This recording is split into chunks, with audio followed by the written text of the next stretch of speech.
We are here with the founder of the greatest horror t-shirt company in the world ever, Fright Rags. We are here with Ben Scrivens, baby. That's right.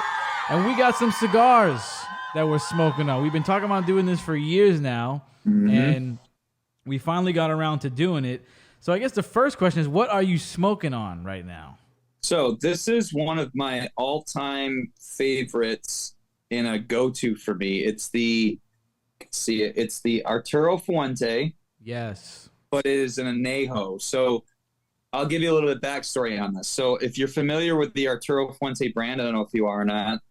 Only from you. I remember you had told me about them on one of the previous episodes. Okay, so yeah, they're a Dominican brand, Dominican Republic, and they have obviously their own facilities down in Dominican Republic. They make everything themselves, obviously. But they do a lot of different sub brands under Arturo Fuente. I mean, they have the Hemingway line, the Don Carlos line, and the Chateau Fuentes, things like that. So in the late 90s, and this is right around the time I started smoking cigars. I started smoking cigars around 95, 96. When I was born. And it's crazy. I was born 95. Oh, it's crazy. Yeah, I actually started smoking premium cigars at the end of 94, actually. And you were smoking cigarettes before. You had quit cigarettes, right? So I had dabbled in cigarettes for a few years, even when I started smoking cigars, but I quit. Because, I mean, to be honest, I enjoy cigars way more after I quit cigarettes, you know, because it was not worth it. You know, I didn't smoke like packs a day or anything, but I was a smoker for a little bit.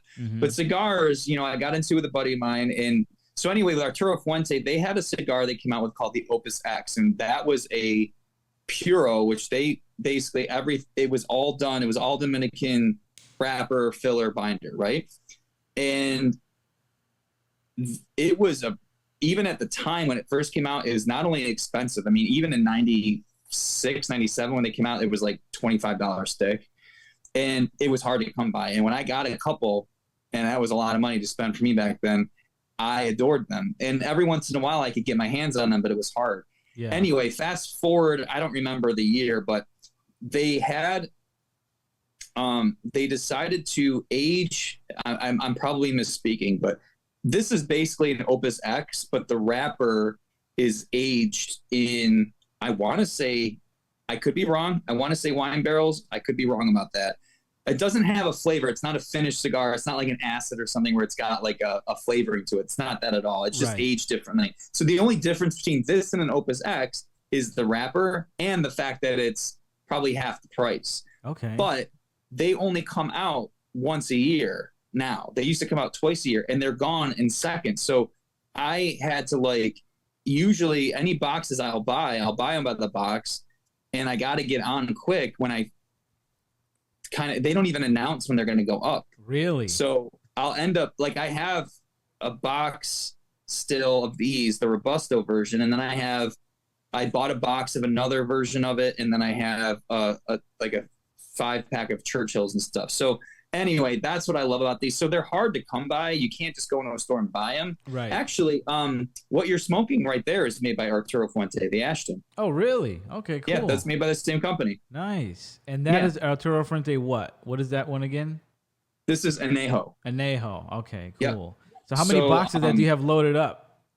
What's that? How many boxes do you have ready to go? So this is out of so I have a box of 25 of these, which I'm probably down to 16, 17 left. I have a box of the similar shape, but it's a torpedo shape. Yeah. Probably down to 20 of those. And then I have a few Churchills left. Those are really good. That's I found a place, big one, right? Yeah, they're bigger. I found a place in Tampa, actually, that's run by Arturo Fuente, the family. It's the other side of the family, that they had some in stock. So I ended up buying a couple boxes. Nice. And I was like, I'm just stocking up right now because I don't know if I'll be able to get them again this year. Yeah. So anyway, this is sort of like a go-to stick for me. Yeah. What shapes do you prefer? You're doing the torpedo. Which one do you prefer out of all of them? So Robusto is great. It's usually 5x50. You're smoking a Churchill, I think. I think is it a Churchill? Yeah, that's either a Church. I mean, that's got to be a 48 to 50 gauge ring. I don't even remember what I got. Based on that size, it's probably a Churchill because Lanceros are thinner. Okay. but I like a torpedo generally. And the thing about torpedoes with the shape of it going to a point, they're usually rolled by more master rollers. Okay. Because the shape is harder to produce on a regular basis. So, yeah, so that's something I learned years ago that I've always thought of, but I like the shape anyway. I like that kind of shape. Generally though, it depends on the mood. It depends on the time I have. It depends on whatever. I don't dislike any shape, but I usually don't smoke Lanceros that often, even though I've tried to get into them a little bit, just because I like a little bit thicker ring gauge. But I'll tell you right now, I had a cigar the other night that was a 6-inch by 60 ring gauge, and I'm like, that's probably as thick as I want to go. Crap. That's a hump. That's like I don't mind if it's a torpedo where it's 60 in the middle but tapered on the edge. Yeah. But man, when you're putting a 60 gauge ring in your mouth, you're like, that's like that's like some shit you see in like an old movie or something, like a huge, like you look like a big evil boss or something with that. really, it's almost uncomfortable. It's like sucking on an exhaust pipe or something. It's just like, yeah. I don't remember buying a Churchill. I don't remember which one I bought, but I don't think this is a Churchill unless they gave me one by accident. Because I gotta go look, but yeah, mine. So I'll tell you about this. Which you probably know all about this one already, but for the audience's sake, the reason I got the Ashton Classic is because I've been smoking cigars since probably high school. So I don't even know how long I've been out of high school now, like 15 years or something like that. But till this day right now, I do not know any of the cigars I've ever smoked.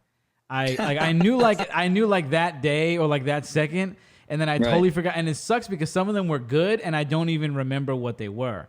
When I first started smoking them, I went to this place called Arthur Avenue Cigars in Arthur Avenue in New York City, Little Italy. And I had basically a house cigar, which I didn't even know was a thing. You know, they just gave you one without the label. So that was my first one I ever had. I had another one from there. And then I had a couple more, didn't even know what they were. And I remember the last really good one I had went to another place in the city, and they gave me it wasn't a cigarillo, but it was a smaller one. But it was still like a Corona, fat. probably. Yeah, something like that. And I remember loving it. And I took a picture of the band, and I got a new phone. I do not remember what that cigar was at all, right? Oh man! So when I decided to do this, I'm like, well, what am I even going to smoke? Because what I smoke pretty much every other day or every day are little cigarillos like this. Yeah. Al Capones are my favorite. Yeah, these are the best because they still premium, but it's like I just smoke them in the office, and like it doesn't take up too much time, and they taste really good. Do you like these? I haven't had the Al Capones. I've seen those. I've never had one of those though. Really? Do you like cigarillos at all? Yeah, I have some. I actually have. I used to. So, long story short, I was at a buddy's house, and his brother-in-law. He's like, "Oh, you like cigars? I have some. I don't smoke, but a few clients gave me these cigars." And I was like, "Oh, great!" And he gives me like 5 packs of these. They're like cigarillos. Oh my god, I can't remember the name of them. They were individual wrapped, but he gave me a pack of Cuban Partagas cigarillos. Oh. But these have been sitting out for like a year. So I brought them home and stuck them in my humidor for like a year and a half or something. And they brought them back. And they actually smoke really well. So I'll have those once in a while. Oh, Harvey Wintersheim, I think is the name of the other one. I don't even know. I just thought of that. But the Partagas ones, the little Cubans were pretty good. Right. And I think I had given you a Macanudo one time because that was I was. Yes. Did you like that? I do. And those were. The thing about Macanudo is that was the first premium cigar I ever smoked, and that was back when they were made in Jamaica. Nice. They're no longer made in Jamaica. They sold the company. I don't remember where they're made. It's Dominican or Honduras. Actually, it could be Nicaragua now that I think about it. They're not the same as they used to be, even though they make the same versions. Right. I wish I still had a few of those tubed Portofinos from back in the late 90s stowed away somewhere, because what a great mild cigar. Like, just it was great. And this is by Macanudo. Yeah, by Macanudo. Okay. So I haven't gone, other than the one you gave me, which I appreciate, thank you. Of course, I haven't gone through the rest of them lately just to kind of see what they're like again. I just remember, I think, having one and going, oh, it's not the same as it used to be. Oh, that sucks. But yeah, Macanudo, the only ones I had were those small ones. I never had a full-size Macanudo cigar. And those were, I think, those were the first cigarillos I ever had. And enjoyed those. And I really like the Romeo y Julieta red cigarillos. The red cigarillos are really good. But my favorite definitely right now are the Al Capones. The thing about the Macanudos are they're bigger, so it's like the Al Capones are about the size of a cigarette. Yeah. But the Macanudos kind of have a little more size on them. So yeah. Those were the first cigarillos I ever had. But back to the Ashton Classic. So the reason I have this is because I was like, I don't even know what to get. I don't even remember any cigar I've ever had. So I just went on Google and I said cigars for beginners. Like I'm not gonna go wrong with this because I'm not a beginner, but I guess I am because I can't tell you one of them that I freaking smoked. Right. This was the first one on the list, and I read the profile. It's supposed to have like coffee and cream and cashew and everything, and I said that sounds good. This is like one that is apparently universally loved, and I've been smoking on it for a while now. As we were talking before we got on here. And I gotta say that this is good. Like I'm a fan of this. It kind of has, I guess it's the cashew. It's kind of have like a bit of like a kind of a milky kind of flavor or texture to me. Like very smooth and milky. Yeah, creamy. Yeah, there you go. That's what I'm picking up more on is the cream, and maybe it gives me a little burn in the back of my throat there. I don't know if I'm picking up. Do you have like a really refined palate when it comes to these things? No, I think it's funny. I think my palate for cigars, I know what I like and I know what I don't like. But I have never really been able to pick out all the different flavors like I can with bourbon. Like I'm a big bourbon guy. Nice. So I think I'm at least a little bit better at that than I am with cigars. And I've been smoking for a long time, but I know what I like. I know what I don't like. For example, this past week when I was had a guys week with my brother and brother-in-law, and smoked a lot of cigars, drank a lot of bourbon. But that's a day. I ended up having like Rocky Patel is a big name in cigars, and they do a ton of different versions of their in their line. And I've had a few that I absolutely like. It was a brand I never smoked because I was stuck to the ones that I liked. But then I started branching out into newer brands that weren't around when I first started smoking.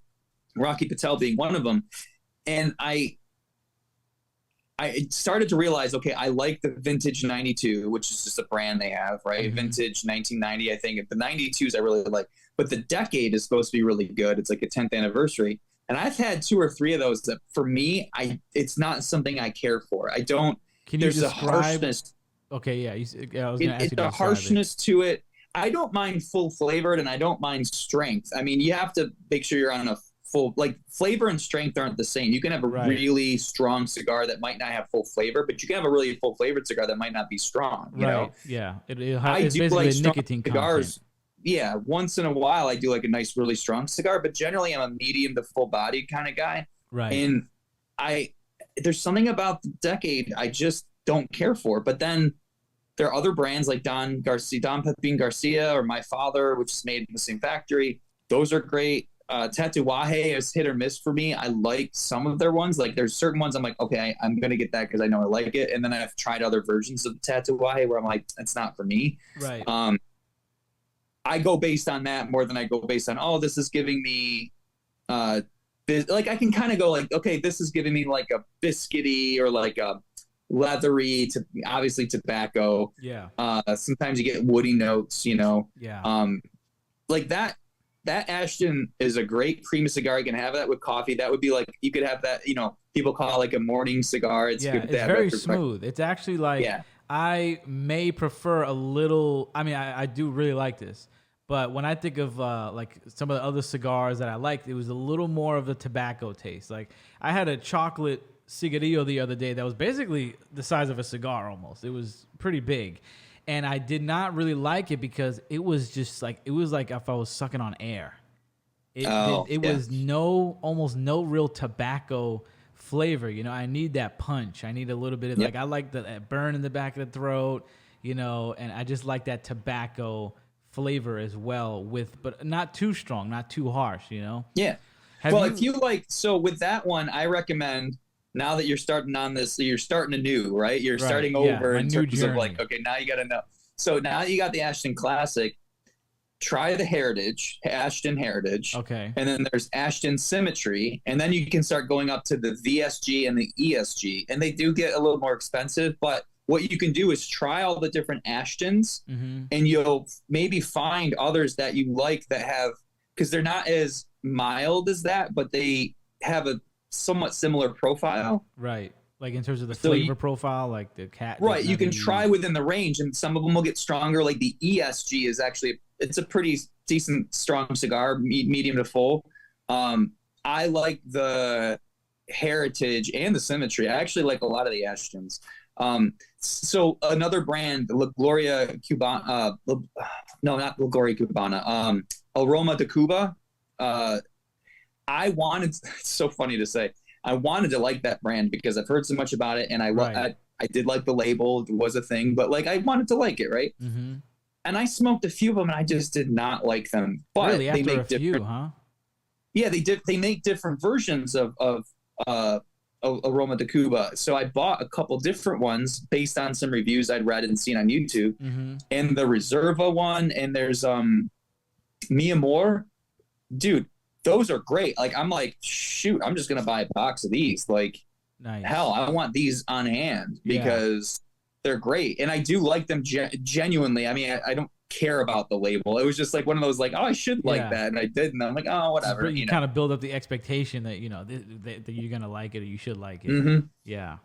But it was a good example of, no, I don't like the regular one, but the Mi Amor and I think it's the Mi Amor Reserva. I'm like, oh, I actually like these a lot, and I've had enough of them where I'm like, yeah, these are definitely ones that now I can go to, because you just never know with cigars. If you don't know what something is, even based on a review, you might not like it. And if you're spending $8, $9, $10, $12, $18 a cigar or whatever, you kind of want to hope that you like it. Exactly. You know? Yeah.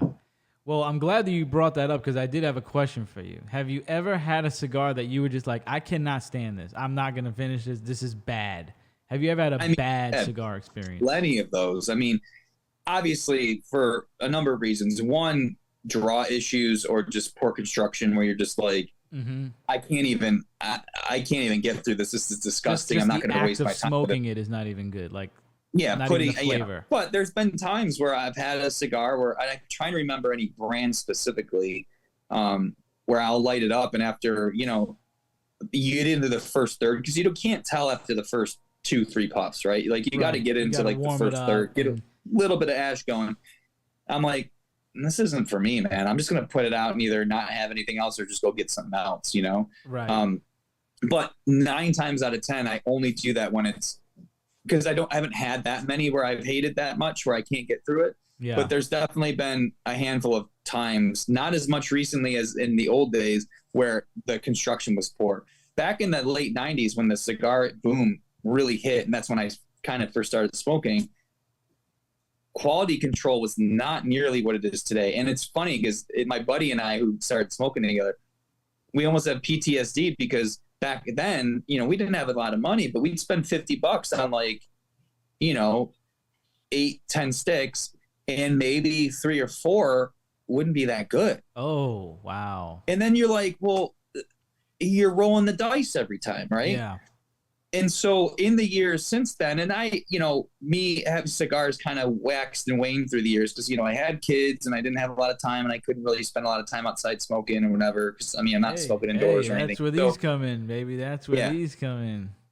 So I didn't smoke a lot throughout those years, but when I did, I went to the ones that I knew, right? Of course. But in the meantime, the industry had leveled out to a point where there was all these new brands, but the quality control on them were phenomenal, to the point where these days, if you're buying a stick, literally 99% of the time, you're going to get a well-constructed cigar. Now, you might not like it, but you're not going to not like it because it's wonky, right? Or falling apart. You don't got to worry about the construction of it. Yeah, it still happens. And I've actually had a couple of these ones where it wasn't as good. And I was like, damn, that sucks. Really? But definitely less of an instance than it would have been. Where the construction wasn't good on those?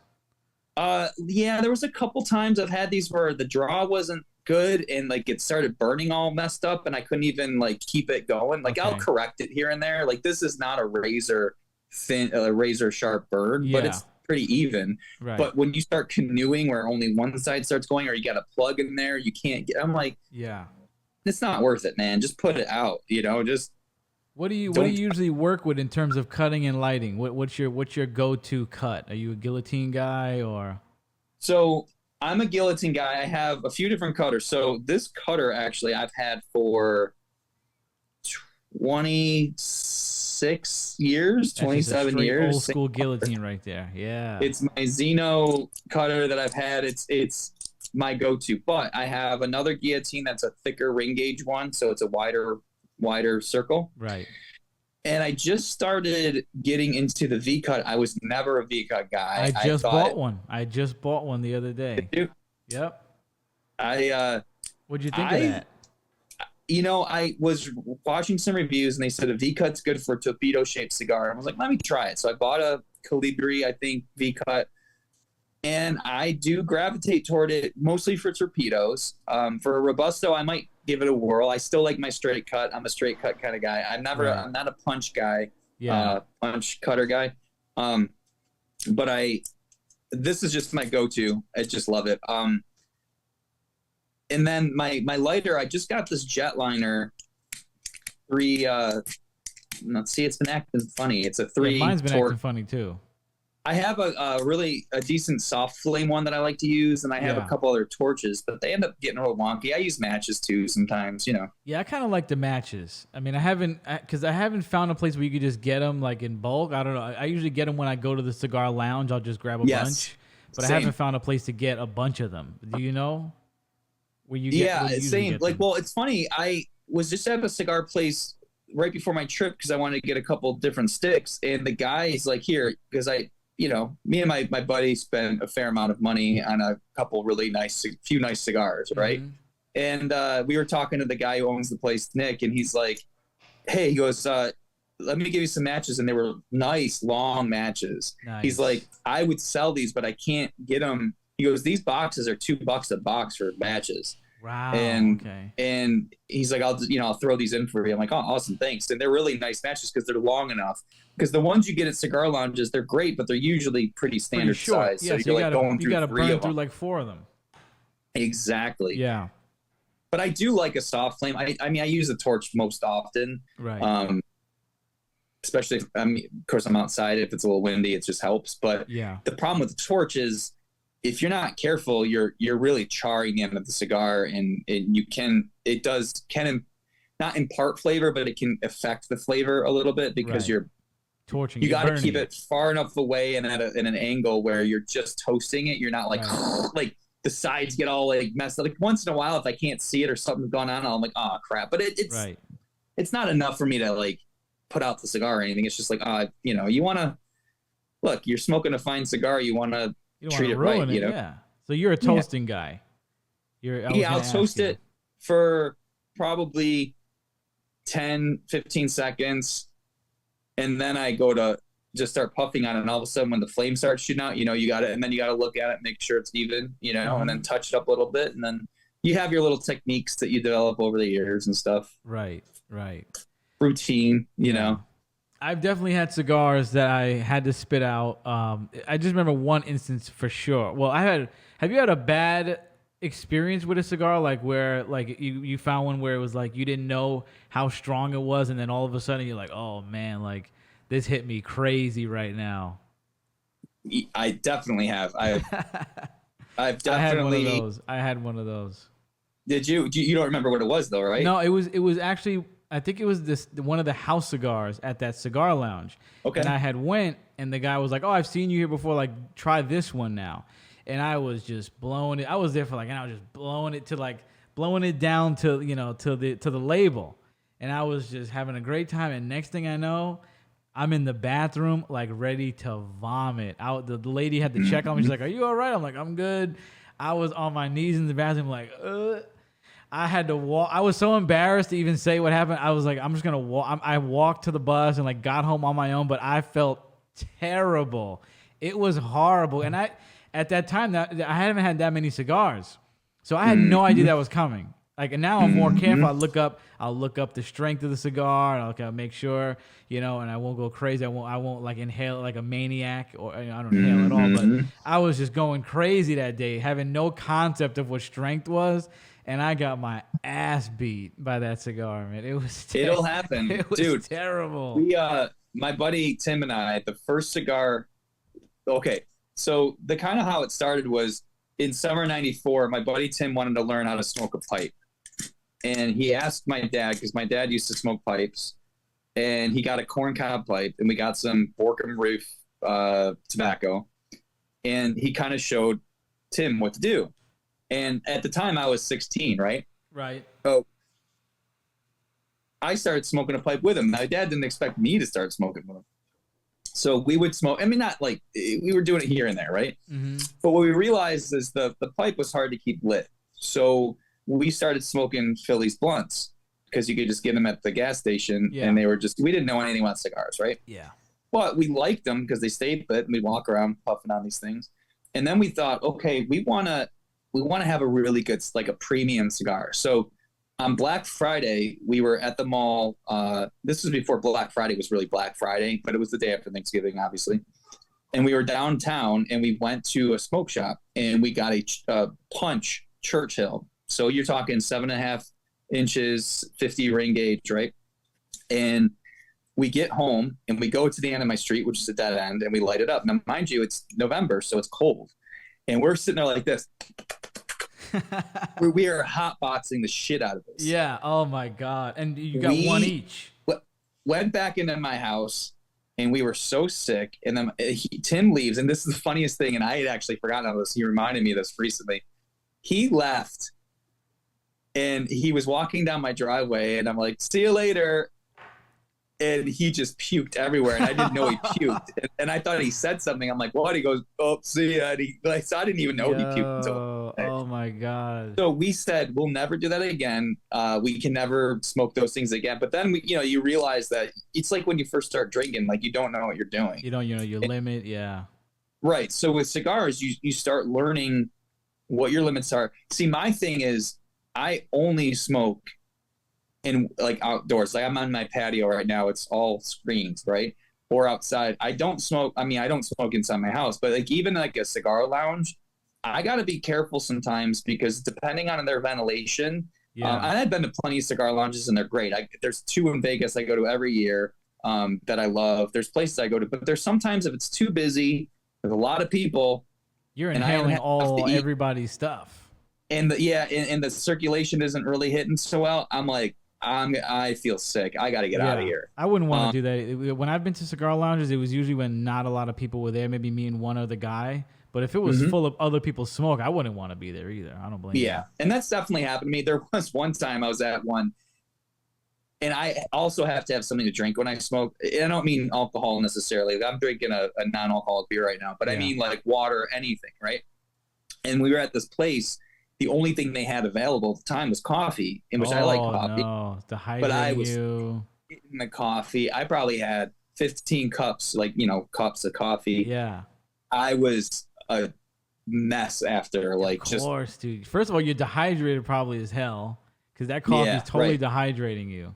Like you got no water for that time. Yeah, it wasn't good. But if I'm at home, like I know what I'm doing enough where I'm not, I'm not gonna mess around too much. I've got it down to my routine. I know what I'm science now. Yeah, you're only an outside smoker, really. Pretty much, right? Yeah, like I definitely wouldn't smoke in my house at all. But I mean, look, I would love to have like a room in my house that was way like the ventilation and had all the ducts and things running to suck out all the smoke. I would do that. I don't know if that'll ever happen, but it's cool, man. Because like what happens is I enjoy it in the April because I can sit out here with a heater and it's actually works pretty good and in cool temperatures. But when it gets to be winter, I won't have cigars unless I go to a lounge, which is one close to me. That's great, but I don't go there all the time, so it becomes more of a spring, summer, fall thing. And I do it a few times a week, Okay. Oh, so I was going to ask you what your frequency is. So you're smoking cigars a couple times a week. Yeah. I mean, I'm probably 3 to 4 a week. How's that humidor looking? What kind of situation you got there? How many cigars do you think you got in there? Right now, so I use Tupperware for my humidors. And the reason why I like those is because they're no maintenance. Like I used to have a regular wooden humidor, and you got to keep those things those, the air in there, it's a nice airflow inside because even though you can get ones that have a good seal, there's still air movement. Mm-hmm. For me, I want to set it and forget it. I don't need to have this $1,000, humidor on my desktop that has these, cigars. I mean, it's cool, but I don't need that. I have these Tupperware containers that I put Bovita packs in. They're the humidification packs that you just throw them in there, set it and forget it. You don't even, I have a monitor there to tell me the. Really? But, yeah, dude. I didn't even know you could do that. I would have been doing that. I have been. They're called Bovita, Boveda. Yeah. And you get the level you want. Like I run either a 65 or 60% humidity pack. Mm-hmm. Throw them in this Tupperware that seals. The Tupperware has to seal. I put I have 3 of them. 1, 2, 3. Actually, I have 4 going right now. But I usually either put Spanish cedar strips in there, or the biggest one I have has cedar shelves inside. Wow. So I can put more in there, and that imparts a little bit of that humidor flavor, right? The cedar, right? The essence of the humidor, if you will. Right. I've probably got, I don't know, right now I probably only have about 60, 70 cigars on hand. Right. You got a couple boxes of those, the ones that you have. Yeah. So I don't have a ton, and I'll probably buy some more. I usually buy a lot towards the end of the season. That way I can throw them in the humidor and let them sit for a few months, get some age on them before I'm back at it again. Right. And I've bought some this summer and I've gone through them already, and I've gone through my stash. So I kind of stock up and go through it, but then I'll replenish here and there. I've got a few cigars. Like I have one that's 30 years old. That's sitting. It's actually 30. Oh, it's a little over 30 years old at this point. Yeah. Really? Before I inquire about that, could you send me a picture of your setup so I got to look at this so I got to copy that. Yeah, no, I'll totally send you some pics of what I got going on. It's honestly the one system that I love, the one humidor, if you will. There's a system. It's called System. I'll send you a picture. In the shelves that I bought off Amazon, the Spanish cedar, it's great because it actually holds quite a few cigars. Get some of those Bovita packs, and you won't have to touch it. If the Bovita packs start getting crunchy, then you gotta just put a new one in, and burp it every week or two. All you gotta do is open it up, let some air in there, let some fresh air in there, and then close it back up. And then how long are the packs usually lasting you? How till you switch them out? In Tupperware, they probably last 3-4 months. Wow, this is insane because I've been looking for humidors and I'm just so overwhelmed, not knowing what to do. And this was a great tip. I'm telling you, I've been doing this for over 10 years, just this type of setup, and it hasn't failed me at all. Sick. I can't wait. And the nice thing about the Bovita packs is if because weather changes even inside your house, if it gets too dry, you might go through quicker, but it regulates the humidity inside. So it's never going to get over humidified or under humidified. It stays constant. Beautiful. They're perfect. I'm telling you, they're great. Wow. And it's allowed me to buy more and store more that I used to never do because I was smoking kind of infrequently here and there. It was, and I didn't have a good way to store them. So I would buy 5 at a time and then go through them in like a couple weeks or whatever, and then go without for a while and then buy a few. And then, now, I like that one. I'm buying a 5-pack. I'm buying a box. I'm doing this. Right. And I'll be able to store them. You're not under the gun to smoke them anymore. Exactly. I can just let them sit, and they're not going to go bad as long as the humidification's good. I mean, after, I do have some cigars I've held on to probably for long enough where I should be like, I should get to smoking these things now. Like, they're not going to go bad, but they're not going to age that much more. So they're going to be at their peak probably now for a little bit. Right. I don't want to wait too long where they start maybe going down a little bit, Right. So you said you have one in there that's 30 years old, and I was going to ask you about aging cigars because I had no idea that was a thing until a couple of weeks ago. What is so aging cigars is essentially like wine or anything else where the flavor is going to change, is going to become more, is it just become better over time? It'll mellow out over time. So here's the thing, like with wine and even some beers, I mean, obviously alcohol is high alcohol content. Like bourbon isn't going to go necessarily bad over the course of years. It won't get that much better or anything. It just won't go bad. With cigars, they will mellow out.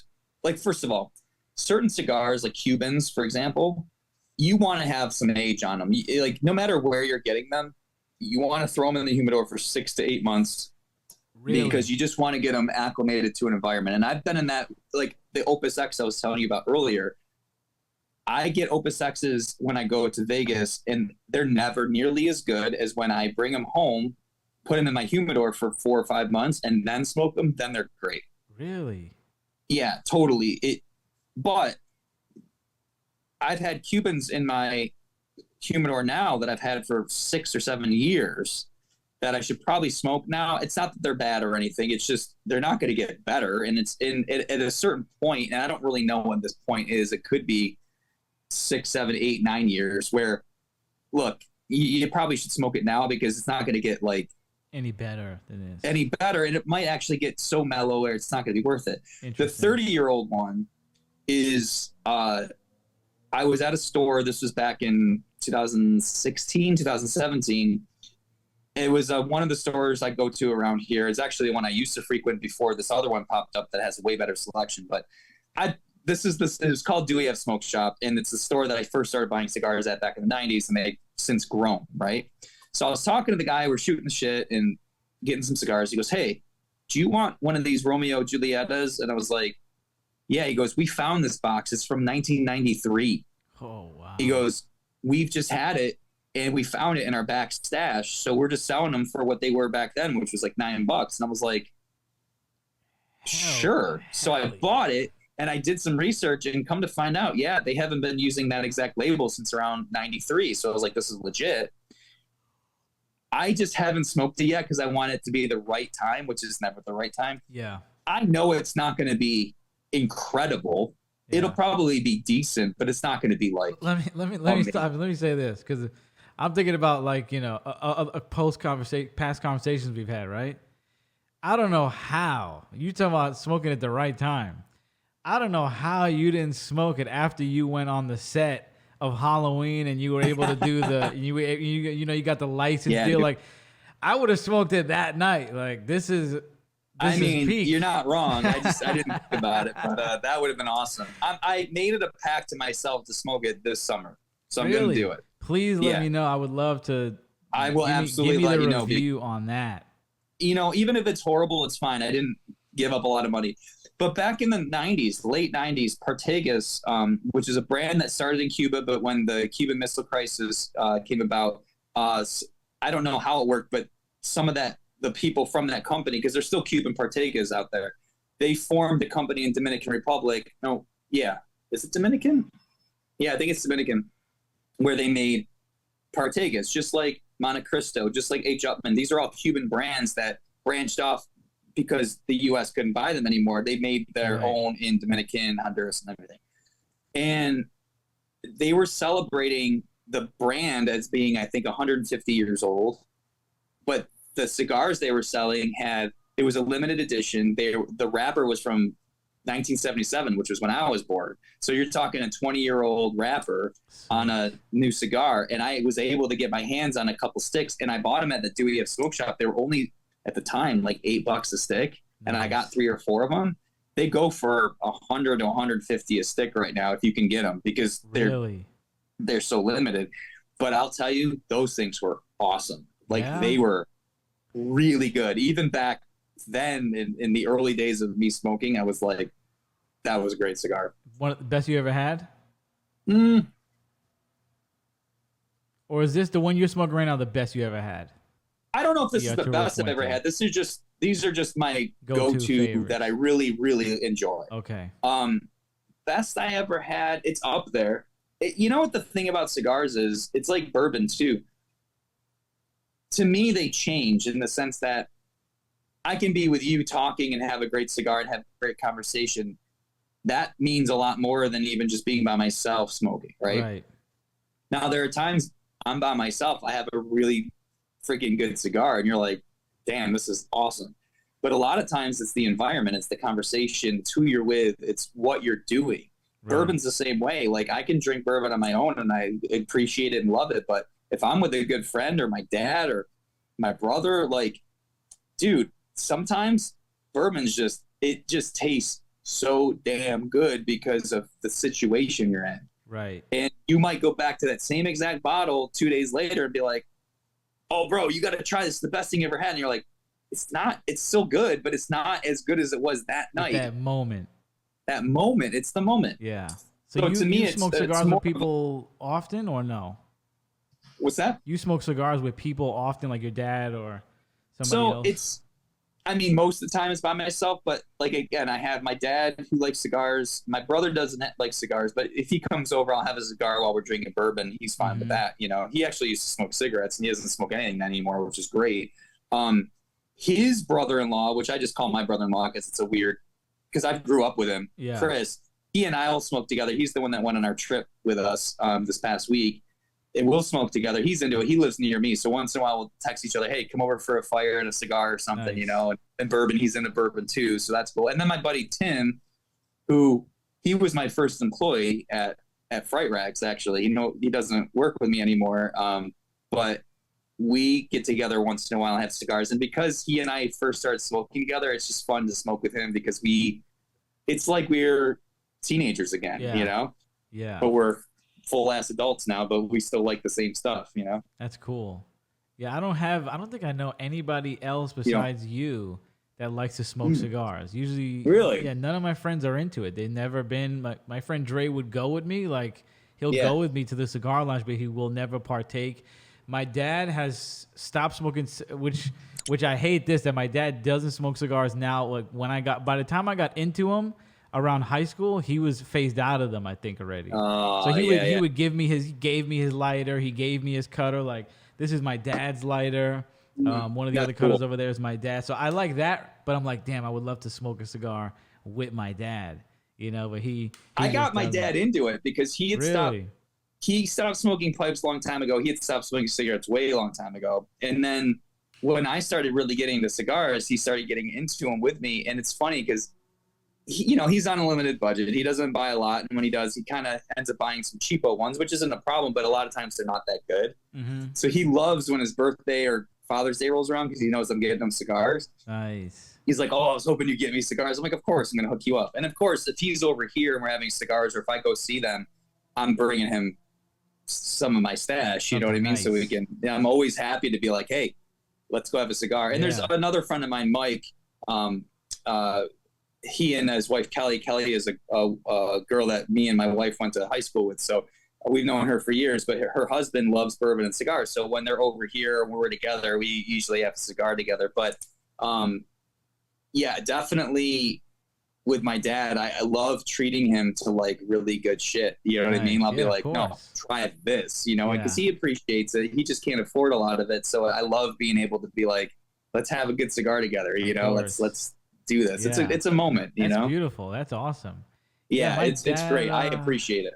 My dad got out of cigars. He used to be big into Scotch, but I think he's kind of out of that right now. I think next time I go over there, we're gonna have some Johnny Walker together because I've never had Johnny Walker, which is interesting because I grew up around it all the time, and for some reason I never had. I think I was too afraid to ask my dad for it because I knew how expensive it was when he would totally give it to me. So I was drinking other stuff like Hennessy and whatever was going on, but. For some reason I never had Johnny Walker. And when I told him that, he was like, "Oh, like we'll do some blue when you come by, and if blue is like $300." But I was gonna say that's the top line. I grew up with blue all over. We had blue all the time. Damn.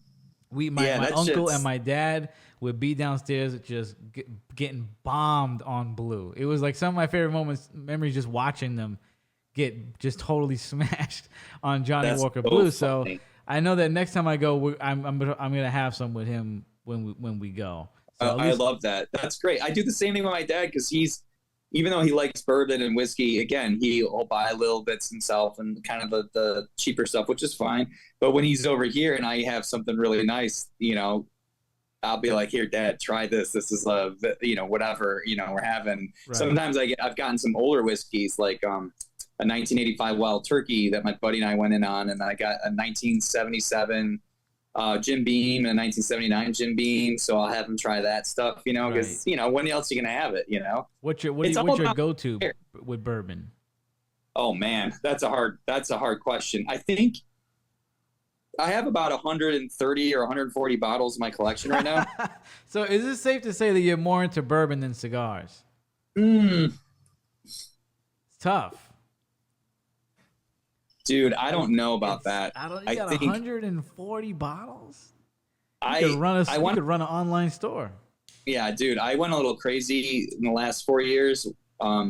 It was a little nuts, but I've calmed down considerably on my bourbon buying because obviously I love it, but I have more than enough at this point. I have so many unopened bottles. It's like, what am I doing? I can't keep adding, right? Are you aging some of those as well, or is that I mean, they don't considered really aging? age because they're out of the barrel, but you know, if you let them sit for years, it's fine. I mean, they're not going to go bad, especially if they're unopened. It's fine.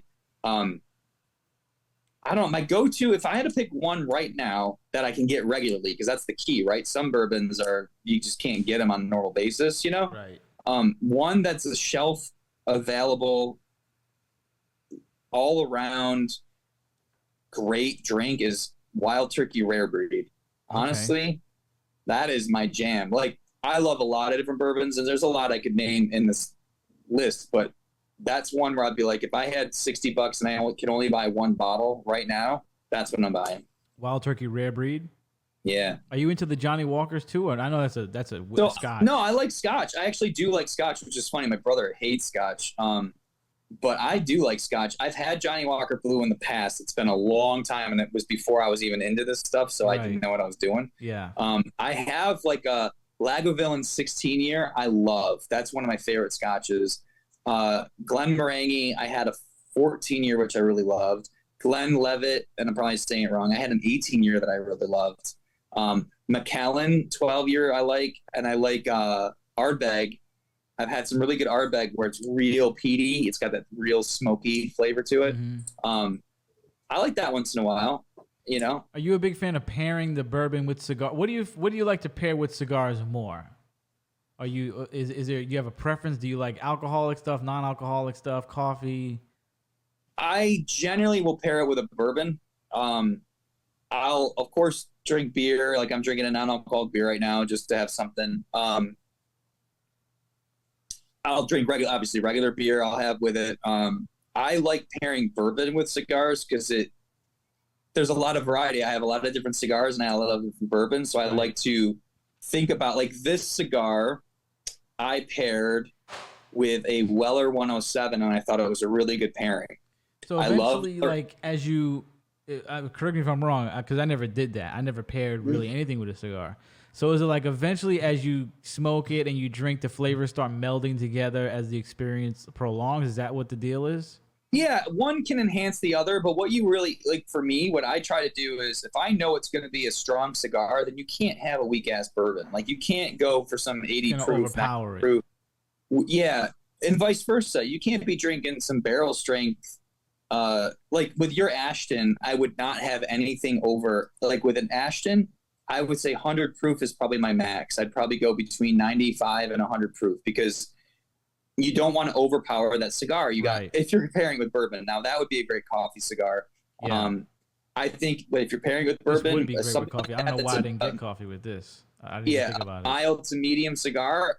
I would go probably a 90, well maybe 90 to 100 proof. I wouldn't go higher than 100. Okay. But for a medium cigar, I'd probably say okay, start with 100, but you could probably go like Weller 107's 107 proof, and that was paired really well with this. They complemented each other. You know, you take a puff and then you take a sip. You're not getting hit by the bourbon to overpower the cigar, and vice versa. You're not getting this full body smoke, and then you take this weak ass sip of something where you're like, "What is that?" You know? Yeah. I try to match them in strength more than necessarily flavor. Although with the Weller 107, it's a wheated bourbon. I thought that would pair well with this, and at the time when I did it, I thought it was a great pairing. So I thought it was a winner. So I've done it a couple times, and it's been fine. You know. Nice. I've never gotten into Scotch, so I'm gonna see when I think about. I guess I'm starting off good. I'm starting off strong with the blue. I've never had it, so I'll let you know how that goes when I You go should, back. you know, if you can get some of the samples of like the red and the black or something, like the little ones you can get at stores. Yeah. Just to try them against the blue, because you have to have something to compare it to, right? Yeah. Maybe like I should do that before I go. Top, Yeah. starting at the top, it's hard to know what you're I'm having, but doing. if you can compare it to a lower end, if you will, Yeah. just to know the difference. I should, right? Yeah, That's a good call. I'll probably do that before I even go there because they're in North Carolina. totally. So before I do that, Yeah, I could acclimate myself to exactly. Scotch. That You'll would be cool. appreciate it more. You just will. I mean, I'm not. It's not that you wouldn't like the blue anyway, but you'll No, have a yeah, it'll more have something to compare understanding it of it. to. Yeah, have something to compare it to. Exactly. Yeah, Exactly. that's a good idea. With smoking cigars, I think you and I are a little opposite, and maybe it's because I don't have that many people around me or anybody around me that likes smoking cigars. Well, I did smoke a cigar with my buddy Rich the other day with Pastor, and that was a lot of fun. But I kind of feel cigars and smoking that stuff is I feel a little better when it's more solitary. I don't know, like Yeah. because everything kind of goes away, and I'll usually smoke in the house because I'm in the hood. People cook crack next door, so they don't care about no fucking cigar smoke. Yeah, and then you're fine. Yeah. So I'll smoke right in the house. I'll smoke right in the office, and I'll usually smoke while I'm watching something fun. And I don't know. I kind of like it more by myself. Not that I don't like smoking with people. Obviously, I'm Yeah. having a great time, and you're one of the only people I've actually smoked a full cigar with. But I don't know. It's kind of I find it a little more. I think I find it a little better for it to be solitary for me at least. I don't blame you. Like, honestly, I really enjoy my solitary time too. Like, for example, uh, this weekend we were very busy this past weekend, and Saturday was a long day, and then Sunday I was finally able to get some yard work done. I was able to do a lot of stuff around the house that I hadn't had a chance to because I've been traveling and all this other shit. So when I knew in my head Sunday morning, I'm like, oh, tonight I'm gonna have a cigar. I knew which one I was gonna have. I was gonna have a little bourbon. And I was looking forward to this all day. I put in a lot of work around the house, so I felt productive. Right. Had a nice dinner with the family, and as soon as we were done, I grabbed some bourbon. I grabbed my cigar, and over here in front of me, I have a nice patio with a fire table. Nice. And I love sitting out in my yard or right here. And honestly, just like you said, I like being by myself, and I'll either usually what I would prefer to do is just have music going and nothing else and just sit. Yeah. Now, a lot of times though, there are plenty of times where I'll put on a movie on my iPad or Nice. I remember a couple of years ago in Stranger Things, was it season 3 or 4 what came out, I was so like I was on the last episode, and with the long one, I grabbed a cigar or two Nice. and some bourbon, and I was like, "This is going to be a great night." I sat right out here, and it was a beautiful summer night, and I had, I think, probably 2 cigars, and I just watched all of Stranger Nice. Things. It was great, 2 cigars in a row, dude. Shit. I'll be vomiting probably. I'll tell you a quick story. Hold on. That'll probably have me vomiting. Okay. Generally, I'm a 1 cigar guy, but if I'm with people and we're hanging out, I might have more than one. This is funny though. So I was in Vegas in May, and I was going to meet up with my buddy Mez, who runs the Mezco Toys, Right. and he's a big cigar smoker, and we talk cigars a lot. And I had only seen him in person a couple times. We've always talked on the phone or texted, right? Because he's usually either in New York City or the West Coast.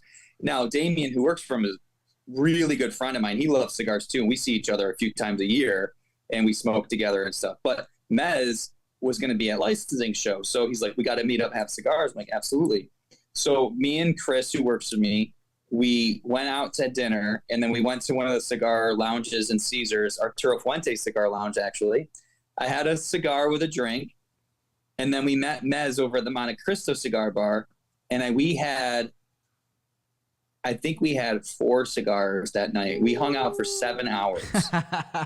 Beautiful. And we would smoke, and he goes, "Hey, you want another stick?" I'm like, "Yeah." And they have a great selection. So we go in the humidor, pick one out. They cut it and toast it for us. We go sit down. I get another drink. We talk. Are you "Hey, are you doing the same cigar over and over? Or are you going different? Obviously, you're going different cigars, right? all different cigars. How sick is that? That is And beautiful. we would talk about cigars, and we'd be like, "Oh, you got to try that one." We'd be like, "You got to try that one." And he's like, "Oh," and then the people that run the place are like, "Oh, you know what's a really good one? That one." I'm like, "Oh, we've never heard of that one. Shit, let's get it." And they have it. Wow, that sounds like a lot That of was fun. definitely one of the only times I've ever done that. And it's funny because in San Diego, 2 nights in a row, I hung out with Damien and Mez at the cigar place they go to, and each night we each had 2 sticks. Nice. I mean, I've heard guys on YouTube that do like they'll go to Cuba and knock out 11. You know, they'll go crazy, and I'm thinking, how the hell do you even do that? I feel like that would make me sick. But I guess, bro, these are pros. Guys that I watch on YouTube, and one guy's like, yeah, I smoke 5 a day. That is every day. To me, I'm thinking from my brain, but obviously I got to think of a 30, 40 year pro, you know, a veteran. That's probably nothing. To me, it's like, and obviously they're smoking in their offices, they're smoking everywhere, right? So yeah. I'm like, they're smoking while they're working, they're smoking, doing everything. So they're not just sitting there doing nothing but smoking, they're doing stuff. And look, for me, from a health standpoint, and this goes for bourbon too, like, I also want to be conscious of that. Like, look, smoking anything isn't healthy. It's not a healthy thing to do. I do truly believe that a fine cigar where you're taking the time to relax or to have conversation, the reward is worth the risk. For me, I'm in a well-ventilated area. I'm not sucking in all the smoke. I'm not keeping it in my lips. My exposure is relatively low, and if I'm doing it a few times a week, there's been plenty of studies that show that, you know, even up to 5 cigars a day isn't increasing your risk that much for a lot of factors as compared to cigarettes and other things. Right. So I feel like I'm keeping myself pretty within tolerance. I'd like to think, I don't know, but again, it's risk reward. Like, I enjoy this. You have to enjoy life. Right. I mean, listen, with everything going on in the world today, with everything that's poisoning us, this is the least of it, in my opinion. Yeah. But just walking out the house, drinking the water, eating the food is worse than smoking a cigar, honestly. It certainly can be. So you weigh out the pros and cons, and, you know, my wife doesn't smoke anything, and she's not, you know, she doesn't mind that I smoke cigars. She obviously knows I do it, and she's not going to sit out here with me while I do it. Sometimes she will, but it's not all the time, and I respect that. But I don't know. It's one of those things where it's like, I just really enjoy it, and to what you said, I really do like it by myself too. It's time for me to unwind or celebrate something, you know? Right. But I do get excited when I'm able to share it like we are right now and doing other things. I do appreciate that because it enhances the conversation.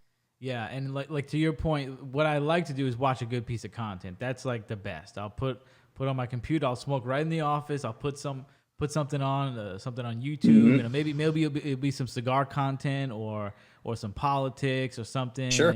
And I'll just, you know, really enjoy that moment with a nice piece of content. But what cigar stuff are you watching on YouTube? Because I was going to ask you, do you watch that dude Kirby? Because that's my guy. Okay, I've seen Kirby. I haven't really warmed up to him too much. But I do appreciate his content. I have seen some of his stuff. It's funny you mention him because he's like, you know, the what's guy. funny? He's like the guy. He does a lot of videos with the Davidoff family. Yes. So I like those guys. Dude, if you, I'll have to find the link. I just watched an 1.5-hour documentary on Davidoff. Nice. I got to check it out. From seed to all the way to the end, they show the entire process. It's awesome. Send that to me. Okay, so it's funny. I really, for as long as I've been smoking, I have not gotten into cigar YouTube until very recently, like the last 9 months or so. Right. I just never thought of it. I do it with bourbon, but I never did it with cigars, which is weird. So I watch Cigars Daily. I like that guy. Holtz Cigar Company. Holtz is like a store, like in Philadelphia. That's literally who I bought this from. Because a little side note, because a lot of I usually buy my cigadillos from Famous Cigars, or Cigars International is another one, right? Yeah, I buy from Famous Smoke all the time. Right, but they never ever, from what I've seen, they never have single cigars. You can only buy by the box. So when I was looking up the Ashton, actually Holtz, I think, is the one that wrote the article. Maybe I don't know if I stand corrected, but so when I clicked on the link though, it sent me to Holtz, and that's the only place that I could find the single Ashton. So shout out to them, because I was like, I'm not gonna buy a box. Dude, follow him on YouTube. Fouch, the main guy, He's awesome. I actually really enjoy their content. Nice. He does a lot of different things where they guest the cigar, where they talk about different brands or whatever. And they're a big Ashton guy. He's the one that turned me on to the Ashton ESG, by just watching his channel, you know? Okay. So check them out. Right now. Ton of content for you to go through on there. And then honestly, I'll just do searches for different cigars or different reviews and stuff and watch people. So other than Cigars Daily and Holtz, I don't have any other main go-tos. I'll check out more Kirby's stuff. I saw Kirby's, I don't know if you saw this video, his new in-home humidor. I was just talking about that to my buddy Clay, and I was like, this is some professional, high-quality shit. My man had a what do you call it? The air purifier, right? Oh, yeah, the Rabbit or whatever one he had. Yeah, he had the air purifier in the ceiling. Like, this is so industrial. It is an industrial setup. I was like, this guy is rolling it. Good for him, man. Like, this guy's living the dream, honestly.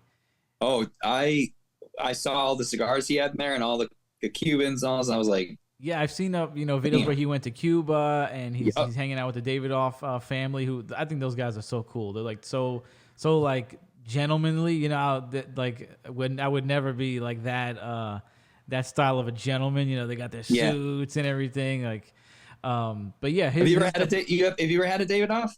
No. Well, I might have. I don't know, because prior to today, I don't remember any cigar. I don't think I have, though. I mean, maybe it was the last one that I had that I was like I really liked. But it's a brand that it was really hard to get around here. It still is, because they don't sell a lot to. I mean, they sell to places, but it's hard to get. Right. Kind of. I mean, you can get them online all day, but I just mean locally. They're pricey, and it's funny, when I first had a couple years ago, I was like, this isn't worth the money, because I thought for some reason it was going to be stronger, but they're actually known as to being mild to medium. Oh, cool. Okay.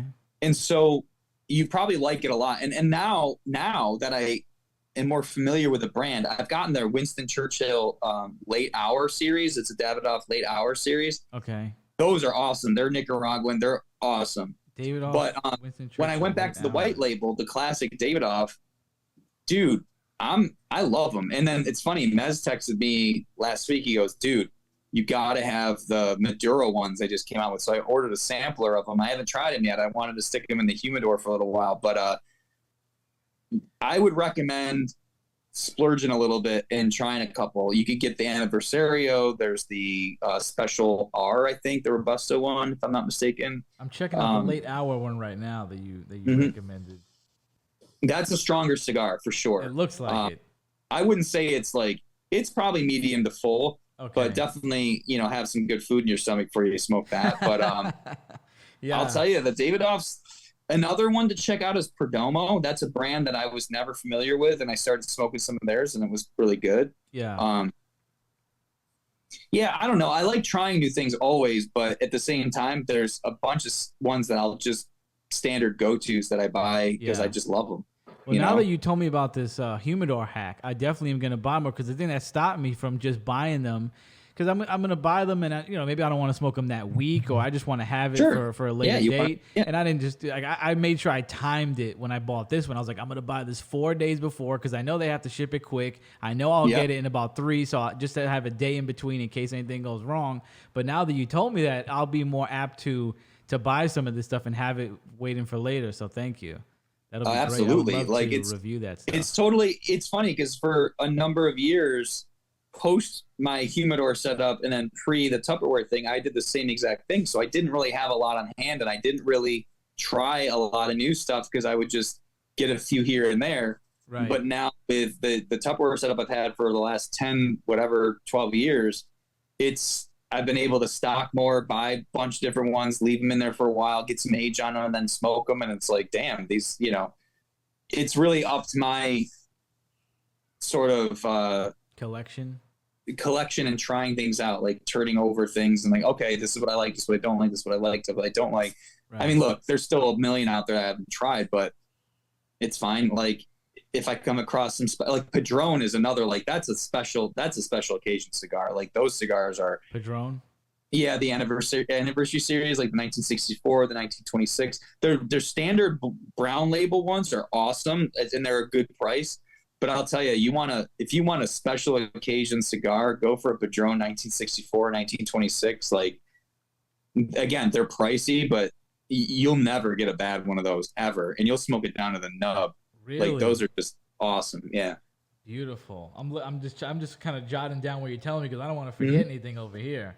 What I do like, I know that Davidoff and Ashton do have cigarillos too, because that's my go-to. So I definitely want to buy some more of those. Now let me ask you this, because with Al Capone, I don't think you ever need to put these in a humidor ever. But I know that with the Romeo Julietas, I had bought the red pack one time when I was in the city.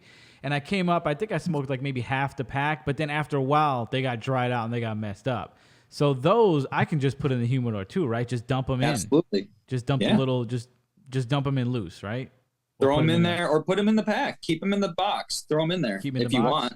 Okay, it doesn't matter. Great. Yeah, because I don't want to buy them and then not smoke them and then I just go and waste my money. So I definitely want to get some of those higher brand cigarillos. Do it. And honestly, the Tupperware is going to be, that is where it's at. You just changed my life right now. Like I can't wait because I've been wanting to explore and dive more into the brands and the different types of cigars and stuff. So that's going to be great, man. The way to go, man. It's the way to go. I'm gonna write down a lot of these recommendations here, and I'll let you know how it goes. But I want to know how that 30-year cigar goes, dude. I'm gonna do it. I don't know when exactly. It might be soon though, because I'm at this point where I'm like, I got it. Any day can be a special occasion. Just make it. Yeah. Yeah. I mean, you've had a lot of good stuff going on in the business, so any of those times could have been a reason. But I'll just make it some random Tuesday night or something and be like, you know what, tonight's the night. I'm gonna do it and make sure the weather's good and I can enjoy it. I've got the time to really focus on it. Yeah. And look, if it's not that good, I'm okay with that. You know. Right. I feel like Cigar Tube has grown a lot more because I started watching it back in high school. And there was a guy, I wish I remembered his name because this was the first Cigar Tuber I ever watched. And he taught me how to cut the cigar. And he taught me about strength and body. He's a white, chubby guy with glasses. I cannot even find him now. Cigar Obsession. Don't tell me that's what it is. And is that Brian. him? He's still around? I don't think he's on YouTube anymore, but Google Cigar Obsession. I guarantee you that's who you're talking don't about. Even tell me you found the guy. I can almost guarantee you. Again, I think his name's Brian. He's not on YouTube anymore, but he does videos. He has his own site though. Really? I was looking for him the other day, and I'm like, "Where's that guy that I used to watch when I was in high school, man?" And I remember look up Cigar Obsession, and I almost can guarantee you that's who you're talking about. The website. I'm trying to find the face of this dude. And he should have his face on there. I remember like emailing him before. We corresponded back in the day. He was really? He was a really cool guy. Like I had a question or whatever it was. I want to see if I can find him. Yeah. Yeah, he was. I had some kind of question about cigars that I couldn't get answered, and he emailed me back right away. He's like, "Yep, this is it. This is that, and that's that." He was one of the first guys that was making videos. What the sizes and the shapes and the lighting of the. I found his site here. I want to see if I can. Yeah, I found it. I can't. Go to images and see if I can find his face. Okay, here's. He doesn't have glasses on here, but is this the guy? Yeah, I think that's him. Yeah, he looks Cigar like Obsession. Wow, look at that, dude. I gotta get him on the show. Because it's funny, I watched. So even though I really only got into cigar YouTube recently, that is one guy I watched a lot, probably 10 years ago. Back in the day, yeah, when I was watching it, yeah. So that's why I was thinking of it when you said kind of a white chubby dude. I was like, oh, that. Yeah. I mean, there's plenty of them out there, but I just mean in general, that's the guy. Knew. He pulled stuff off of YouTube because they demonetized smoking videos, and he got real pissed. And I get it. So he made his own website. He uploads things there and stuff. So he still does it. But he's just not on YouTube anymore, which sucks. But I totally get it. Yeah, and I remember I feel like Cigar Tube got bigger. Oh, you said he pulled everything off, right? Because when I was looking him up, I could not find him at all. I couldn't find. Yeah, everything's gone. I think his channel's deleted everything. It's not like he just left it up there. Oh, he's standing on business. He's like, you guys are not going to profit. That's what he did. He said, screw this. And I respect that. Because he shifted over to his website, I just lost track of it. You know, I didn't go there. I was checking stuff out on YouTube, but I have gone to his website recently and I've checked out some things, and I'll go to his reviews. If there's a cigar, I'm like, oh, I want to see what he thinks of it. I'll go there because I do like his take on things. So I respect his reviews. So I'll listen to those. And then I'll go to halfwheel.com and check out their reviews because they do a lot of good stuff. Half Wheel. Oh, Half Wheel. Okay. Yep. It's not like a kind of like a cigar publication. Exactly. So they break a lot of news on cigars and they do a lot of reviews and stuff. So any cigar I am thinking about having or I just had and I'm curious what they think, I'll look up their review on it. Right. So you're not able to get Cubans in the States right now, right? You're still not able to? So you have to go to the UK because I know that's what some of the guys do. Like they'll do videos in the UK, and I think that they don't have that issue over there, right? No, they don't have it anywhere but the United States. So I go to Canada because I'm close. I'm only an hour away from Canada. Okay. And there's a place almost about 5 minutes across the border called Cigar Experience, and they have a wonderful selection. And I've talked to the guy there multiple times when I'm there.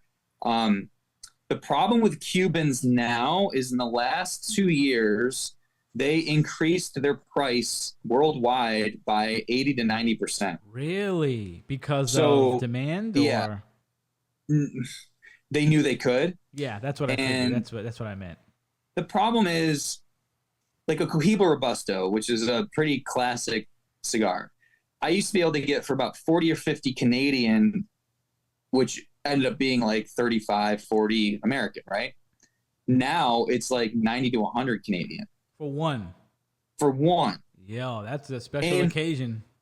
And Cubans do not have the same level of quality control as all these other producers. They just don't. So you might get a bad construction on that $100. So if you're paying $90 for a Cuban and you don't, it burns awful, you're screwed. Right. Now, if you want to get really high-end Cubans like a Cohiba Bahiki, which are, you know, really high-end, you're probably going to get a really good one, but you're going to be spending $300 to $400 a stick now. Really? Yeah, it used to be 100 to 150 a stick. Now it's like 300 a stick. You got to really love cigars to do that, bro. I mean, that's dedication. That must be a banging cigar. $300. Have you done that? What's the most you spent on a cigar? Just one, just single. Question. For me personally, I think I've spent $50 or $60 on a cigar. So you haven't even come close to the hundreds. No, but I'll tell you this story real quick. I was in Chicago visiting a buddy of mine, and there was a cigar place around the corner. I'm like, I want to go over there and have a cigar, hang out for a while. So I get over there, and I don't know anybody there. I'm in Chicago, right? So I walk in, there's a bunch of guys sitting around smoking. I pick a cigar. I don't even remember what I got. I had some water. Football was on. I was watching a little bit of football, and these guys were talking. I was by myself. I'm on my phone, whatever. But I overhear them talking about some stuff, and I, kind of joined in the conversation. I wasn't trying to butt in, but I was just, oh, yeah, I've heard of that cigar. It's a really good one or something like that. Well, we start talking, and we just get into conversation, and that's one of the things I like about cigar shops is you end up just talking to people that you never would have talked to, but you're talking about stuff, right? Common ground, right? And we start talking about Cubans, and I was kind of lamenting over how some of the construction's been not so good lately and whatever, stuff like that. And the owner, I don't know if he is Cuban. He might be Cuban because he goes to Cuba a lot, and he had an accent, whatever. Well, he gets up, he goes in the humidor, comes back, and he hands me a stick, and it's probably almost Churchill size, probably about 6.5, 7 inches, and about a 52 ring gauge, decent size. Mm-hmm. Didn't have a label on it though. He gives it to me. I go, "What's this?" He goes, "This is a Bahiki." I go, "Are you kidding me right now?" Because we were just talking about them. Yeah. He goes, "I want you to have it." I'm like, sick. Oh my God. And I was just about finished with my cigar. I put that out, clipped that one, lit it right up, and smoked it. And it was awesome. Dude, that was the first time having that one, the Bahiki. Yeah. Have you had ones after that? No, because I could get one at Cigar Experience, but I don't know if I want to drop $300 on one cigar. It's just, I'd rather buy a box or a few really nice ones. It's just not. Maybe I will at some point. I don't know. Look, things can be really, really good, but there's a certain point where it's like that good. Can it be that good? Would love to Right. try one day, you know, but I don't know about no $300. But it sucks Exactly. that you're kind of rolling the dice, as you said earlier, with the Cubans, if the quality control is not there. So I mean, the Bahikis, I would feel more comfortable knowing that it's probably going to be fine in terms of construction and everything. But you're spending $300 for that, right? you know, So like for a guarantee, are you going to Yeah. Canada like often to just grab cigars, or you only go there when you're in Canada for other business? usually it's so for a while we were taking the kids to a place called Great Wolf Lodge, which is like an indoor water park. We'd go up there in February. And so that was literally right down the street from this place. So we were doing that every year. So the Sunday morning when we were going to leave, you know, we'd pack up the van. They'd go to the water park because you could still spend the rest of the day there. I would go down the street, the Cigar Experience, get my sticks, talk to the guy for a little bit, come back, and then we'd go home. And that's when I kind of was able to stock up. And there was a period of time back in 2017, 2018, that Cubans were actually legal in the United States, that you could bring over up to $400 or $500 worth of cigars. Okay. So I could buy them at duty free. So I would buy it by the box or something and bring them over because, you know, at duty free, they were a little bit cheaper, but also, you know, I can get them readily. I have not been back to Cigar Experience since last February. And I did buy a few sticks, but that's when they implemented the higher prices now, right? Right. So now it's just become cost prohibitive where I still have a few left. I'll still buy them when I'm there. I have been back to Canada, but I haven't been back to Cigar Experience since last February. I'll probably go back there with some money to spend, I don't know, within the next 6 months to a year. I don't know, probably within a year we'll probably go back. Because I'll probably go up there for something else. Actually, I might be going to Frightmare in the Falls this fall. It's a horror convention up there, so I might make a stop over there. But you got to be selective. I'm going to have to say, okay, I'm bringing $500-$600 with me just to spend on Cubans. You know, and like what are you going to get one for that now with the price? You're going to get one Cuban for $600. Get two, right? You know, there's a couple go-tos that I really love Cuban wise, but here's the thing: everyone talks about Cubans, but yes, good Cubans are great. They are different from other Dominican, Honduran, whatever, but you can get amazing cigars, you know, like the Padron I told you about. Yeah. Give me a box of Padrones, which I'm be spending $500-$600 on. Give me a box of 20 of those, and they're all going to be amazing.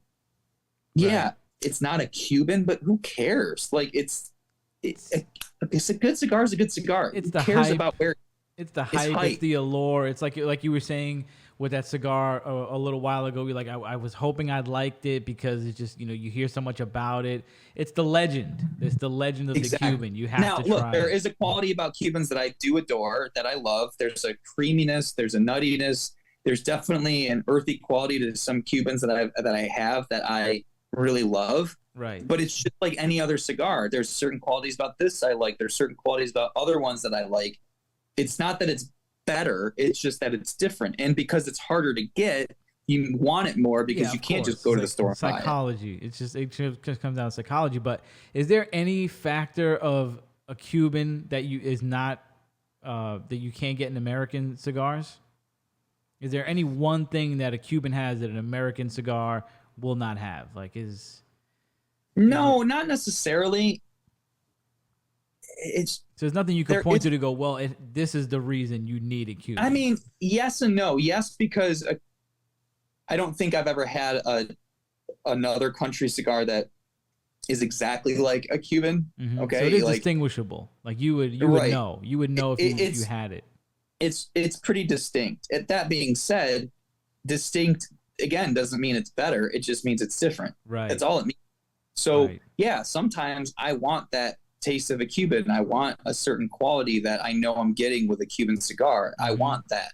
It's just I'm in the mood for it. But again, if I could buy Partega's Serie D number 4 all day at the store, I would probably buy them more often in terms of like if it was as readily available as any of these other ones. Right. Because I really like those. But I don't necessarily like them just because they're Cuban. I like them because I like them. But Exactly. when they start becoming 60, $70 a stick, I mean, bro, I'd rather just go smoke something else. I'm good. You Yeah, there's know? tons of other stuff that you could smoke. I mean, is there an Yeah. aspect of cigar smoking that you like the most? Like, what is what really drives you, or brings you to smoking cigars? To me, it's all the rituals around it. Like it's me. It's like it's like going on a date or something, right? Like, I mean, obviously I'm married, but even if you're going out at night and you're getting ready to go out somewhere nice, and it's the build up, right? And then it's the whole experience. So to me, with a cigar, it's cutting it, it's lighting it, it's you can't get a lot from a cigar by smelling it when it's not lit, but I still do it because it's Yeah, fun, right? yeah. You saw me I doing it like to right do it. I before. know Yeah, I'm not going to tell if it's good or not by smelling it when it's not lit. I know just that, but just part of it. I was doing it right before we were talking earlier. I was yeah, sniffing mine a couple it's times. the smell, it's the getting it just right, it's the toasting it, it's the lighting it, it's puffing it, it's retro handling to kind of get more flavor. It's just doing all of the things. It's the ritual of doing it that is a relaxing thing. Like, again, this is just from my opinion. I wouldn't want to smoke 5 a day every day. I feel like you almost lose that. I don't Yeah. want to smoke while I'm working. I don't want to smoke while, like, Oh, I okay, love good that. example. I love that. A lot of people talk about yard gars. I'm smoking it while I'm in the yard. I'm smoking it while I'm mowing the lawn, right? Yeah. I tried that once a long time ago. I had a cigar that I was going to smoke while I was mowing the lawn. It was the worst experience ever. That sounds You get terrible. That like, sounds. like this, and I'm like, what am I doing? It sounds horrible. I wouldn't want to do it while I'm doing manual labor. Right. I wouldn't I want want to to smoke a do it when cigar. I'm going to sit down and it's a nice night and it's a Zen moment. It's a ritual. You're puffing on something, you're relaxing, you're slowing down, you're listening to music. Maybe you're watching some really good content, like you said. You're talking to somebody, you're just by yourself, and you're like, this is it. So it's the entire experience. It's more than just, and it's funny. My son is 15 and he's always curious and he takes a couple puffs. And I said, look, as you get older, if you want to learn about this, fine, but you need to know that this isn't like, you're not smoking a joint or smoking a cigarette ever. This is a ritual. You need to sit your ass down and relax and chill. Yeah. And it's as much about that as it is, you're not getting high from this. You're not getting anything other than this aroma, this nice feeling, of relaxation. Well, you do get that nicotine buzz, at least me, because I'm such a lightweight. Like, even with some of the cigarillos, like, I smoke one almost every day now, so I don't get the same effect. But I remember when I first started smoking them like that, I mean, I was getting lit up from just one. I was like, oh, you can, for sure. Yeah, There is definitely, you can get a little buzz off of it, but Yeah. I don't, I do it just because I want to enjoy you're not getting the like blasted or anything like that, Exactly. To I what just you're want to saying. enjoy the moment, relax. I'll bring my screen out here, my projector, and I'll watch a movie outdoors, and I'll just have a cigar. And that's one of my favorite things to do is I got an outdoor movie going. I can sit there, puff on a cigar, and just forget about anything, just forget about everything, really. I agree. That's, to me, I make it similar to shooting guns, in my opinion, like how it feels for me. It's like you said, the ritual. It's like, it's very relaxing. So with cigars and shooting guns, it's like kind of the same. You're cutting it, you're lighting it, or with guns, like you're loading the gun. And with a gun, you got to be paying attention. Like, you cannot fall asleep at the wheel in any respect when it comes to that gun, loading it, anything. So to me, those things are very similar to me in terms of the feeling, because once you start that ritual, everything shuts down. Like when I start cutting the cigar, lighting it, and I'm just like, I'm not thinking of shit.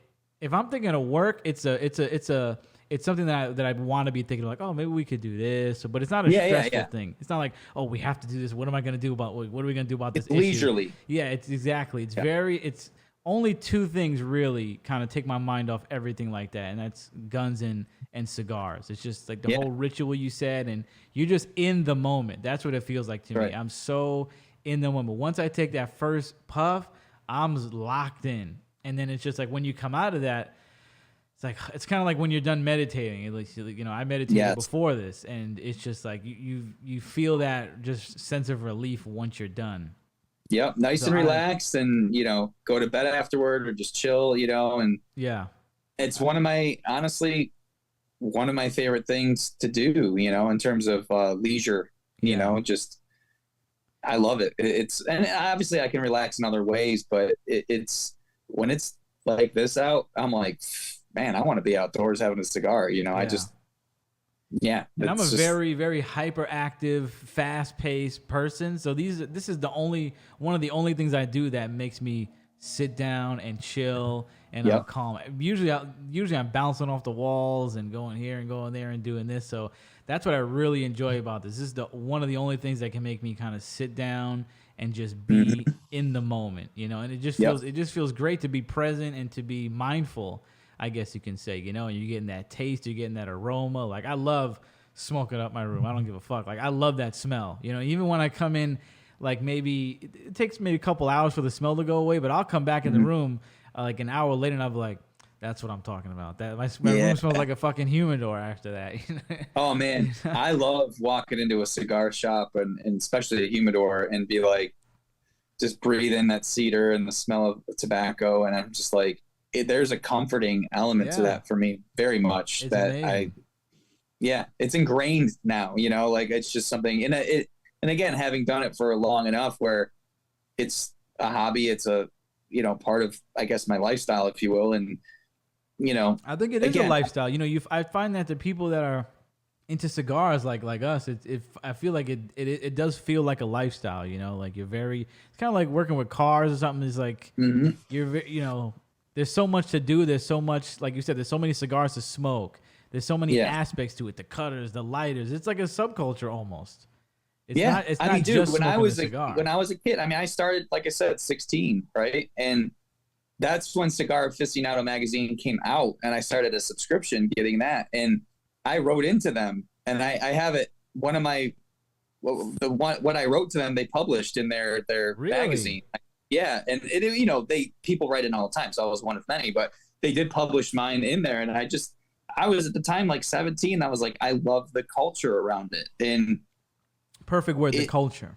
That's yeah, it's exactly not it. about how much money you're spending on it. It's not about, look, cigars can have a certain thing about them that kind of exudes a little bit of high end culture, right? And like Cigar Aficionado talks a lot about like high end watches and other things like buying Yeah. islands and yachts and shit, which obviously I'm not relating to, but it's also down to earth where you're talking to regular people and they're smoking at, weddings and, just get togethers with people. And I've been to a few cigar get togethers. It's really cool to meet other people around cigars. It's just like going to a horror convention. You meet all these people, but they all love horror, but you make friends out of it. Right. Same thing with cigars. You go to these places and go to cigar shops and you're sitting down in a lounge and you talk to somebody, you strike up a conversation, you both love cigars and maybe you don't agree on politics or other things, but you can come together over common love, and it levels the playing field. You could be a millionaire, billionaire, you could be, regular Joe, but you guys can be smoking cigars together and it doesn't matter how much they cost. If you're enjoying it, you like what you like and you can talk about it.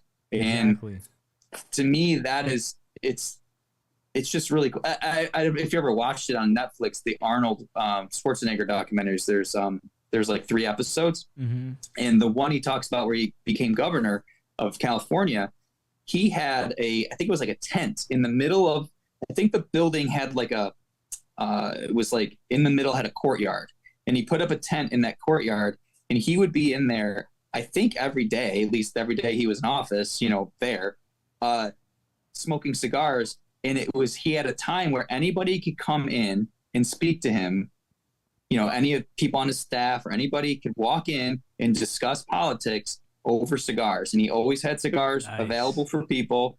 And you would Wow. sit and talk. And you know how much business and stuff gets done over a cigar Oh where you could yeah. just, and when you're talking, when it's not a big desk in front of you and you're having the serious thing, you're It's more just personal. sitting here and it brings everything down to where you're just on the same level. Right. You can get a lot of It's like problems bonding worked out. almost. You're kind of bonding over this, even if it's not overtly bonding over it. You Exactly. know, you're both I mean, enjoying the experience it's a real together. thing. And I think a lot of, I think we've lost that in this culture. And obviously smoking gets a bad rap. And I understand why. It's not, again, it's not the healthiest thing to do, but Listen, this things is like that, I think we've lost a little bit, My theory is always I don't give a fuck what anybody says. Smoking may be so bad for you, but no matter who you are, you look super cool smoking, and that's a fact. Even a cigarette. You look cool. It is cool. It's so bad for you, but there's one thing you cannot take away. And we got a lot of shit about it when we talked about it on the show. And we put it, people like, oh, you guys are boomers. You know, it was like, I guess younger people like came at us about it. We're like, no, it is smoking a cigarette or a cigar. You look objectively cool. And you cannot convince me otherwise. You put a cigarette in anybody's hand, they look badass, dude. I don't care what you say. You know, I would tend to agree with that for the most part. It's funny because obviously I haven't smoked cigarettes in a very long time, and I'm kind of that. But once in a while, you see it in the movie and you go, "That looks pretty cool," dude. You know. But I wouldn't go back to it personally. Yeah. But with a cigar, I agree. Like, and that's the other thing about Cigar Aficionado magazine is they always interview celebrities and people that you never thought like cigars are talking about cigars. You're like, oh shit, like that guy or that girl smokes, like that's cool. And like obviously some of the higher end celebrity, you know, they're getting Cubans, they're getting all this stuff, whatever, but they'll be like, hey, I like this cigar or whatever. And it's like Michael Jordan smoking like 5-6 a day, you know, before games. You brought up Arnold, and I had seen before you even said that, I knew that he was into cigars through many different clips. He was talking about cigars in this one, and you know, he was talking about how he went to a guy and the guy was brushing tequila on his cigar. Have you done anything like that? Have you have any dipped cigars, dipped in bourbon or dipped in tequila? I've never done that. I'm not against it. I just have never done it. I would be open to try it. I'm sure people do with bourbon. Yeah, I'm sure they do.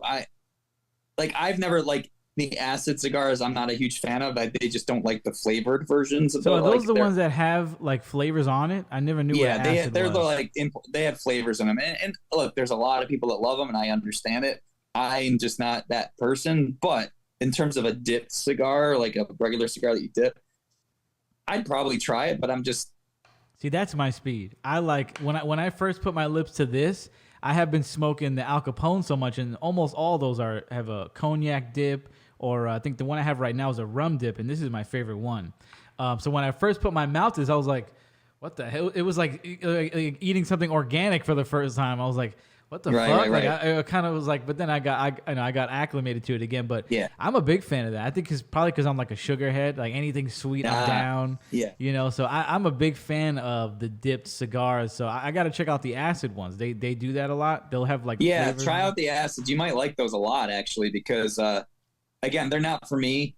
Just as a word to the wise though, if you start a collection and you end up getting some acids and you get some like Ashtons or whatever. Don't put them together. Oh, have a separate Tupperware just for the flavored. They're like different kind of fish. They'll kill each other. Yeah, it'll start impacting like the Ashtons and stuff, and you just don't want to do that. You want to keep them sort of pure, you know. Got it. So you know, Tupperware's cheap enough. Just buy another $10 Tupperware, throw the acids in there. You know, like that's all you got to do. But I don't know. It just hasn't been my thing. I've tried a couple, and I'm just like, I don't want that. I want the earthiness. I mean, I'm just used to that. I want the earthiness of the raw tobacco. I don't want anything else imparting any flavors, any sort of things. Just like whiskey. I don't want flavored whiskey. I want whiskey. I'm like a kid. Just give me sugar. Give me anything that's like tastes great. If there's like a bubblegum cigar, I'm down. Like I'm. But you know what? There's nothing wrong with that. Like that's the other thing. Like, man, like what you like. That's cool. Like it doesn't matter. I'm not going to sit here and say, oh, you like those? That's bullshit. Who cares? Like, yeah. You might not like what I like. Who cares? We're just talking over this stuff. It doesn't matter, you know? Now, with anything, I've noticed this with cigars and stuff and accessories, more like in humidors and accessories. You know, you get cutters that are really expensive. You get lighters that are really expensive. And humidors, that might be a difference because it depends on the size. And I'm sure there's different woods. The wood you can use. So let's take that out of the equation. But, I mean, how silly does it get eventually with the cutters and the lighters? You tell me, because maybe I'm wrong. But I've seen some very expensive stuff that I'm like, for a cutter? Like, is it? You tell me, because you've been into this lifestyle, you know, more than me. Are some of those things warranted? Or after a while, is it like ridiculous? It's ridiculous. I'll say why. Because I've had some really nice lighters, you know, decently nice lighters. Like my one soft flame lighter that I really love, I don't remember how much I spent on it. It was probably like $40-$50. It wasn't crazy expensive. Mm-hmm. But that one has always been tried and true for me. Now, when it comes to torches, you see some torches that are stupid money where I'm like, you're paying for, it's like buying, how do I want to put this? It's like buying the Gucci version of something, right? Like, doesn't make it better. Like, they might be using like gold tipped or whatever, but the functionality of the actual item doesn't change. And you know what? It's probably going to go to shit at some point. Right. So this Jetline lighter that I really like, even though the lid doesn't stay on anymore, I bought this, I think, for $13, but I can see how much fuel's in it. Yeah, it lights great. I mean, it's been a little finicky lately, but it's been a great torch. And quite frankly, I'm not going to spend more on a lighter like that. Right. This cutter, this actually cost me $60. 60? This cutter right here. Really? But I'll tell you right now, I've had it for, I think, 27 years. Wow. And it's never failed me. And so with cutters, I believe the same thing. Now, the Calibri V cut, I think I spent $40 or $50 on. That thing's hefty. That's a metal. That is huge, right? That's right. Like that thing's got heft to it. Right. But am I going to spend $100 or $200 on a cutter? No, because guess what? It's going to cut my cigar. I can do it with my teeth. I can do it with a knife. I don't need. But I don't want a cheap ass one where it's going to get dull, because that's going to ruin your cigar. This one self sharpens because it's got 2 blades. It self sharpens, so it always stays sharp. It's just a plastic housing, but I love this thing. And it happened to be like, I think it was $50 or $60 when I bought it. And I've cut hundreds of cigars with this thing. And again, I've had it for how long? Almost 30 years. Like, you can't go wrong with something like that. Right. Because I want quality, but I don't need bling. You know, I don't need. At a certain point, it's just aesthetics and status. 100%. Yeah. And that's a lot of things like that. Even with cigars, is you end up getting into more aesthetics instead. You said it perfectly.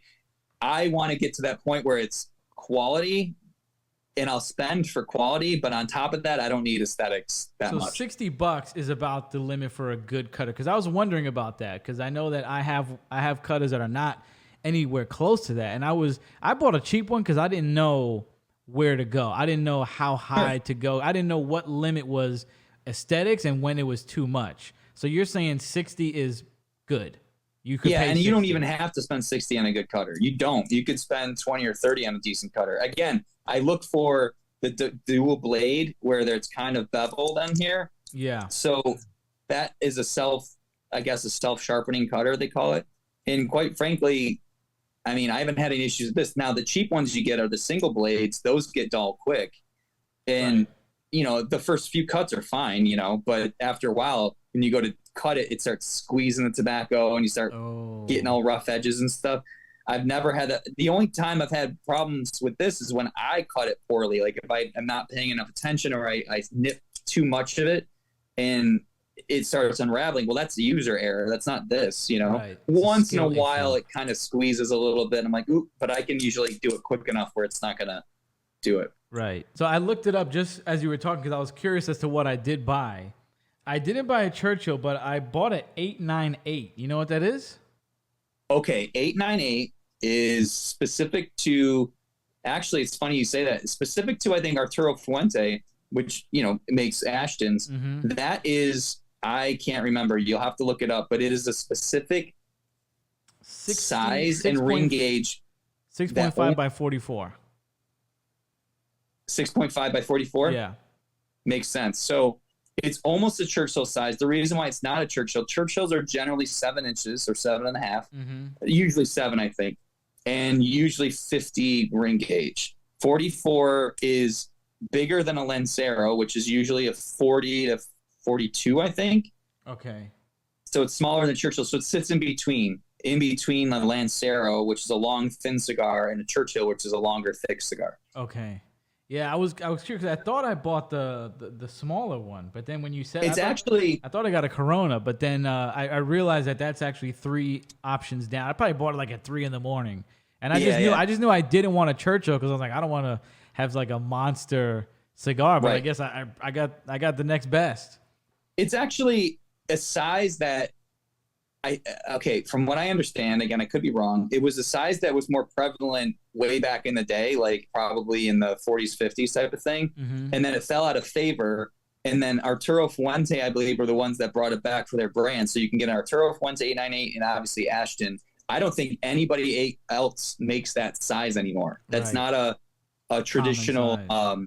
vitola, as they call it, a vitola, which is the size of a cigar, a specific size. So a robusto is generally 5 by 50. Mm-hmm. Corona is usually, I want to say, is it 4.5 or 5 by like, is it a 35 ring gauge, maybe 40?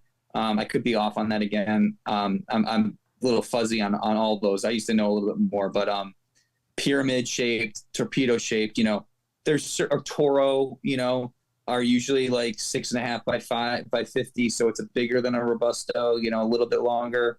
And the thing about the sizes and the ring gauges is the bigger the ring gauge, the more variety of tobacco inside and the more Right. different types of flavors you can get out of it. Right. So that's something to consider. That's why I like a 50 ring gauge, because it's a good balance. Some of these cigars get crazy. I had one. It was a Cuba Aliados, which was a brand I loved back in the day. And I remember saving up my money because it was a $25 cigar. And it was like, I think I called it like our 4 or 5 year anniversary of smoking. My buddy Tim and I got together. But I bought the cigar. It came in its own cedar box. It was 12 inches. Holy crap. And in the middle was 64 ring gauge, and it tapered off on both sides. Wow. And it took me, I think it was 4 or 4.5 hours to smoke. And I got down to like where I was like almost needed a roach clip for it, which is honestly impressive for a cigar that big. You'd think you'd be stopping when you had probably about 3 inches left. There's no way I would have finished that. That's insane. Happy anniversary. It was awesome. And I forgot what Tim was smoking. He didn't have that one, but he had probably 1 or 2 cigars with me while we were smoking. Mm-hmm. And I thought, okay, I don't know how good it's going to be. It's too big, but you get really expert cigar rollers that roll those types of sizes and shapes and stuff. And that was again, one of the best cigars I ever had. Wow. And it wasn't terribly complex. What's that? Could you still buy that? No. So, funny thing about Cuba Aliados is Ronaldo Reyes is the guy that started the brand. He did those in Puros Indios, and I was smoking those for a while because they were cheap. They were really inexpensive, but they were good. And the brand died. I think he quit like in the early 2000s, and so you couldn't get them anymore. Well, there was a company, I don't know if it was AJ Fernandez. There was a company that revived the brand. And they made the original blend, and I got a couple of those. Those were good, but then they have this vintage blend that was literally the original blend of these cigars. And I bought 2 boxes, one of Cuba Aliados, one of Puros Indios, and they were like $80 a box, so pretty cheap for 25 cigars, And I still have a bunch. You had to buy them by the box. You couldn't buy 5-packs or singles, so I bought them by the box. I gave a bunch to my dad. I gave a bunch to my my brother-in-law, and a few to other people. And I still have a few left because I just wanted to have a few. Right. I didn't need to have a bunch. 60 of these on hand or 40 of them, but I wanted a few. And I'll smoke one once in a while. Look, they're not complex, but it reminds me of when I was a kid, I should say, because I was a kid at the time. They're nice to have once in a while. I almost smoked one tonight, but I wanted to break out an Ajo. But it's a good cigar. And this is 12 inches, this one, or? No. Those are the Robusto size. Okay. The 12-inch they only made back then, and they don't make those anymore. Okay. So that I didn't buy 20 of those. 12-inch cigar, that'd be insane. No, I don't need that. That's the only time I ever bought it, and honestly, the only time I ever saw it, and that was in the late '90s, and they probably only made whatever they made back then, and we're done with it. But this is the same like flavor and style cigar. Yeah, very similar flavored style. So I don't know, dude. I have actually a Tatuaje right now, Cajonu, because it's Cajone, like balls, and that's got to be a 7-inch by 60 ring. Wow. And I had, like I said the other night, I had a 6 by 60, and that was a pretty hefty cigar. I'm waiting for the right time for that because I need to have like a really big steak or something before I get into that one because I know it's going to be a monster. Steak and a cigar is the best day ever, to be honest. Bro, dude, have a nice, good meal, and then you like a steak dinner, and then you go have a cigar. You can't beat that. Let me tell you what, I've been living off that for like the last week or two. Like every day. That's awesome. Like a steak, and then there's like one of those cigarillos after that. Mm-hmm. The best day. It was like exponentially better after that.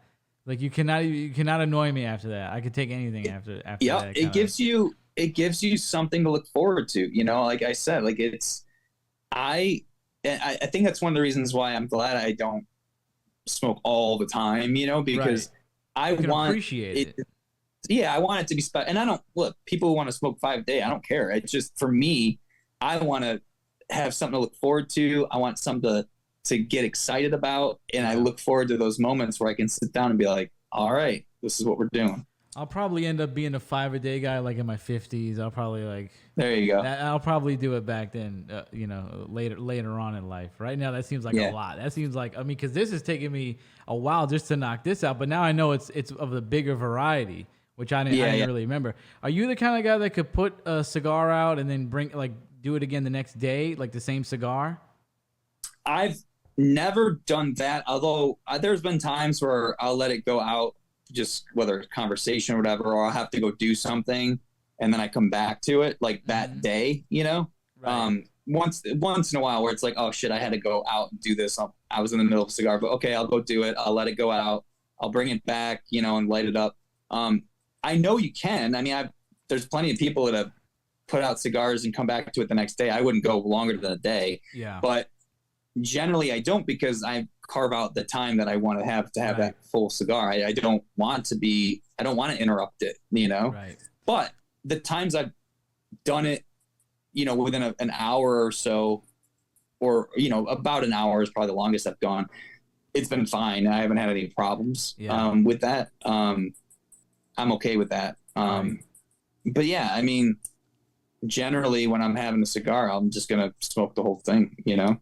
I'm kind of noticing with this one. I don't know if you pick up on stuff like I remember I asked you earlier about like your palate and stuff, but I've heard with cigars the further you go down, depending on the cigar, you know, the wrapper. I guess they put different wrappers in there, so the flavors might change as the cigar progresses. And I think I'm kind of noticing in this one. I feel like I'm getting more of the tobacco taste that I was looking for up front. I feel like it was a little more creamier up front, and now I'm getting more of the tobacco taste. Maybe it's because I relit it like twice. You know, maybe it's getting a little torched. I don't know, but I'm kind of noticing it now that I'm getting more of the tobacco flavor. Do you kind of observe that when you smoke cigars? Do you notice that progression that some people talk about with flavors? Oh yes, definitely. Like there's usually, you think of cigars in thirds: first third, second third, and the last third. And there's a couple of reasons for that. One, when they roll the cigar and they're blending, okay, so the master blender, whoever it is, comes up with the blend. So that 898 you're smoking, they have a specific blend of tobaccos inside that cigar, right? They've created the recipe. And so that's up for all the rollers and the producers to have the tobacco out there, get the bunches that they need. They actually weigh them before and after to make sure that they're all the same weight in the blend that they want. It's all the ingredients, right? So then they can do it on a mass-produced level. So then they can grab the amounts of the different tobaccos they want, put them in such an arrangement that when they roll it, the master blender is thinking, okay, I want the first third to be this, I want the second third to be this, and I want the last third to be this. I also think part of it is, as you go down a cigar, and I think they think about this when they're doing the blends, you're building up more of the residual resins and tobacco inside the cigar, right? So you'll notice, you know, especially in cigars of that size, not as much cigarellos, but when you start getting into a thicker ring gauge and a little bit longer cigar, some cigars I'll stop usually by the last third because it builds up too much inside that it tastes gross, to be quite honest. It'll be a little too strong for you? It's too strong. It starts getting really like almost drippy with the tobacco juice, and it's too like sour to me. Now, I just put this one out, but I mean, I smoked it down to the nub pretty much. Yeah, you started before we even started recording, I think. Yeah, it was starting to get a little, you just know when it's not right anymore. But that is fair. Like, this is probably where most people would stop. Some people love to just go right down the edge. Now, there are some cigars where I'm like, I literally have to do this, and because it's still good. So it's good. just good. Yeah. But you do now. Again, I'm not an expert, even though I've smoked for a long time. I'm not. If I really put the attention into it, I can probably taste the difference between the thirds.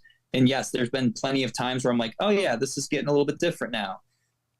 But to me, I am such a, do I like it now or do I not like it now? I'm not putting that much thought into it. Bourbon, I do a little bit more because I'm sipping, I'm doing this, whatever. But honestly, with cigars, I just go based on how I'm feeling at the moment. And I try not to overthink it because I just want to enjoy it. I love thinking about it. Don't get me wrong. It's not like I think it's too much work. I just am caught up in the moment, you know? Yeah.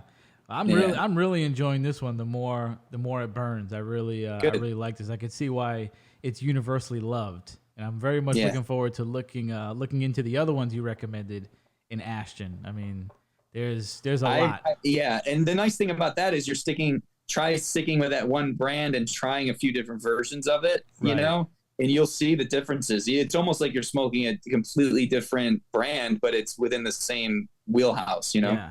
And it's really cool that they do that. It's just another aspect of cigar smoking that's like really, really cool that they have it where the cigar will progress and change because, you know, it's a long experience kind of, you know, it could take you 30, 40 minutes to knock out a cigar, and for it to have that variety and for it to change is really, really special, honestly. Absolutely. Like, it's just totally. another aspect. It's pretty unique, you know, like, you know, if you're drinking, you know, bourbon or a beer, it's not going to change over time while you're drinking it. It's going to be pretty much a little warm or colder, but that's about it. And this is something I didn't know about till my recent kind of like foray into smoking cigars. I didn't even know that that was a thing, that they that the flavor changed over time. You know, because I'm bad. Well, I don't know about leaves. I don't know about shapes and stuff like that. For some reason, that stuff just doesn't like stick in my head that much. You know. I know some people say with the dark cigars, like that means it's stronger, and some people say it doesn't necessarily mean that, because I was listening to somebody today talk about how you can have basically the same cigar, and one of them could be darker only because it was aged, you know, differently, you know. So. Well, the Maduro wrapper, which is a darker wrapper, those are, it's usually either aged longer or it's a different leaf that they used. And generally I feel like, again, you know, people think Guinness is like a heavy beer and it's so dark. Well, it's a light beer. It's like, I mean, light in the sense it's like 5% alcohol, you know? I do not even drink beer, but if I'm going to drink a beer, Guinness is the best. I love Guinness. I do. So but good. People see it and they go, that's got to be real heavy because it's dark, right? Yeah. But it's not really the truth. So with cigars, when you see a Maduro, that doesn't mean that it's going to be stronger. Like there's actually, I'm telling you right now, if you like that Ashton, get an Ashton Maduro. Those are actually some of my favorite, an Ashton Maduro. Okay, because that creaminess that you're getting from that cigar, the Maduro wrapper adds it complements the creaminess and it adds a little bit of sweetness to it. Not flavored sweetness, but I mean it's just a natural sweetness that I actually really like. And honestly, an Ashton Maduro they're really great. I mean, I like the dude. Yes. Dude, this is my next purchase right here. I'm copping that. I'll let you know what I think about that. I think you're going to be a fan, to be honest with you. In fact, I'll be honest right now, if I'm going to get an Ashton Classic like you have, I'm only going Maduro. Wow. And not that I don't like those, but I really like the Maduro. Yeah, I mean, and like I'm more of a guy that likes. Obviously, I said the sweeter stuff, and I had told you earlier that I would like it to be a little, a little stronger. I feel like with the Ashton one, it almost gives it more of a little bit of chocolatey-ness to it. With the Maduro. Yeah, dude, go Maduro. Great. It's I think it takes that and it steps it up a notch for sure. Level. Yeah, I mean, it tasting more chocolatey and sweeter sounds like right up my alley. That's exactly what I would like, and I got it right here. I got Holtz pulled up, so awesome. I'm definitely gonna take it from there because I don't really see a lot of other places selling the singles. I don't know why that is. Maybe it's just they don't want to store singles and they rather store. And like how many people are really buying singles online? Maybe I don't know the theory or the thought. Right. Yeah, I don't know either. But yeah, you're right. I mean, I know Famous Smoke will do some singles here and there, but I try to do if I can't get a single, I'll at least get a 5-pack if I can get it. That way I got a few to try. Right. But there are some that either they're pricier, I'm just not sure about. I try to get a single. There is, Right. like I said, there's a place here, but the thing that sucks about New York is the taxes are stupid high on cigars. So as much as I love buying locally, it's harder to in New York. Right. But this guy up just a few miles from me, his store, he's got such a great selection, and I do like to go in there. And he's got a nice lounge in back with a bar, which is cool. But he'll get stuff that you can hardly get, and some of his prices are really good. Even you got tax on it, but it's still fair prices. And I was just there. I dropped like $150 on like 3 cigars. But Nice. they were ones that I didn't even think he could get around here, and I was like, shit, I'm gonna buy them from him. And yeah, it's worth it, for certain things. And I guess that's the fun part when you really get into it, is the hunt, like trading cards or like anything. It's like, Yep. I've always heard about this cigar. Do you have one that's on your list that you're like, I got to get that cigar? I haven't had that yet. So Arturo Fuente and Padron, I told you, are 2 of my favorites, right? And the elders of the both families passed away within the last 5 or 6 years. Okay. I think it was Jorge Padron Sr. and Carlito Fuente Sr., if I'm remembering correctly. They're both in their 80s, I think. So their sons took over. They've been in the business for years, with their fathers. They didn't just take over. They've been in the business for decades.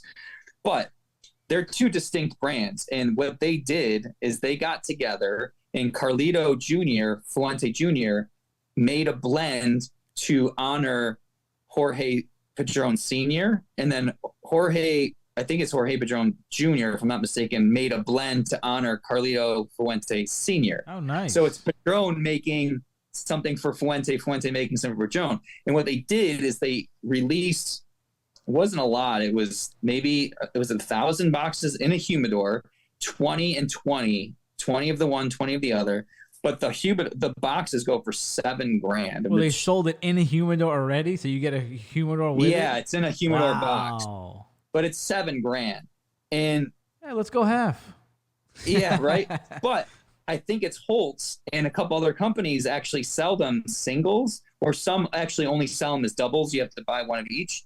And the guy Nick was, I think, going to get some, but they're going, I don't know how much he's going to charge, but I think I found him for $150 a stick. Wow. And here's the thing, though, and going back to what we talked about earlier, is it worth $150, right? Like, is it really worth that? And I've seen some reviews, and people are like, these are great cigars, but is it really worth that kind of money? So I would probably, other than like getting another Pajique or Cuban, right? That's a cigar that I'm like, I would love to try those. I just don't know if that experience and that money is going to really pay off, but I'd probably try it just if I had the opportunity, Yeah. I guess the only thing that's different with that one is they're not really going to be mass produced, I guess. Like you said, so there is a scarcity with those. So 150 seems a lot more reasonable with that than something that's available everywhere and you can always get it. There's not really an incentive, I would say, to buy the other ones as opposed to this one. Because this one you might not see it after 2 years, and then you're like, damn, I should have got that and threw it in the humidor. Well, or if you do see it, it's going to be way jacked up in price because they don't make them anymore. So it's almost like going on eBay. That one you might want to get one of each and throw it in the humidor and forget about it until one day you're like, oh yeah, I got one. It's definitely a special occasion type cigar where it's like, all right, that type of thing. But I would say, that's on my list of like, okay, like for example, the Don Pepin Garcia, they just did a 20th anniversary cigar, which I'd read about. And I went to Nick's, the cigar place, and that was one of the cigars I got. He had one. They had 2 different versions. There's one version that's super limited, that's crazy expensive, but this version is a little bit easier to get, but it's still expensive. It was like $40 a stick. But I bought one, and I had one when I was out with my brother and brother-in-law. I had a fire, and he bought one too. And we had them, and it was delicious. And in fact, I kind of want to go get another one just to have, because I don't know if you'll get another box of those. And you can get them on Famous Smoke by the stick, and I think Holtz might have them. So you can still get them, but I kind of want to pick up 1 or 2 more just to have. as a nice occasion. Again, Padron, I got an 80th anniversary. There was another anniversary of theirs that I still have that I haven't smoked yet that I can't wait to try. And again, it's taking the time to do it. That's a really special occasion cigar. And then I have an Arturo Fuente Rare Pink that I got from Nick. Again, you couldn't find those anywhere, but I was able to buy one from him that I got like 3 years ago. I haven't smoked yet, It's called a pink. What's that? You said it's called a pink, Arturo Fuente Pink? Yeah, Rare Pink it's called. Wow. Yeah, like a pink and I got one of those that I haven't smoked. Edition? But yeah, I've had again, I've been lucky to have like some different ones that, at least for me, were either sought after or I was just able to get. And I don't know, once you've tried a bunch, I'm just of the mind where it's like I like having those special occasion really fine cigars, but at the same time I'm cool with what I can normally get. But Davidoff Maduro, which Mez turned me on to, I just bought a sampler pack of those, and those are sitting in the humidor. I'm really curious about those. Those are, again, a little pricey. They're probably $30-$40 a stick, but if I like them enough, I might splurge on either like a couple 5-packs, or maybe I'll just get a box and store them and just have those as like, all right, when I know I got someone who's really into cigars, I'm going to share those with them, What are the chances that we will ever get a Fright Rag cigar? Can we ever make that happen? So realistically, as much as I would love that, the problem with cigars, just like it is with bourbon, is I can't sell those on my own. You know what I mean? Like, I can't distribute those. So I've done a Fright Rags, basically a Fright Rags bourbon. I helped pick a barrel with a friend of mine who owns a liquor store down the street from me. I picked a barrel with him. It was a Fright Rags thing. We put our own label on it, but he sold it. And he sold out, which was pretty cool. With the cigars, I feel like it's a harder sell because I don't know what like a minimum order quantity would be on something like that. Like if I did my own brand, like would I have to buy 1,000 boxes, and then how am I selling those? And who's going to care about a Fright Rag cigar that doesn't know Fright Rags, right? Well, I appreciate that. So I don't know what that would look like, but man, if there was, I wouldn't rule it out if I could do it. I bet I would. Listen, let me tell you what, I'd get a couple boxes of those. I would love to have that. That'd be sick. Well, believe me, if I ever do it, I'll hook you up. So don't worry about it. Thank you. Speaking of that, before we get out of here, I wanted to ask you about this, and we could promote this and talk about this. So I had the great honor of going to the Fright Rags HQ maybe about a year ago, and I got some inside. I got the inside scoop when I was up there, and you guys implemented a whole new printing process with your t-shirts. Yes. Your t-shirts were already beautiful, top of the line, top notch. I'm wearing one right now. You don't sell this one anymore, and this is like my favorite. This is my favorite one, I think. That's awesome. This was the best. This was the best. I've gotten many Fright Rag shirts over the years, and you guys implemented a whole new printing process that it's in full effect now, right? Oh yeah. And it's the only way. It's the only way you're printing now. No, so we still do screen printed tees like the one you're wearing, but with the new printing process, the DTG, which is, it's not a new process, it's just one that the technology's gotten so good that we're using it now. Okay. Where we can print on demand. So normally, real quick, if you're doing a screen printed shirt, you have to have a screen for every color. And your shirt's probably 2 colors, I think, maybe 3. But some of our shirts are 13, 14 colors. And that's a lot of colors, and it takes a lot to separate those out, whatever. And that's fine, but you gotta print a lot of shirts to really make it worth it. And so with the print on demand, like you've seen our headquarters, we can't stock everything all the time. We literally have over 1,000 designs we've done over the years.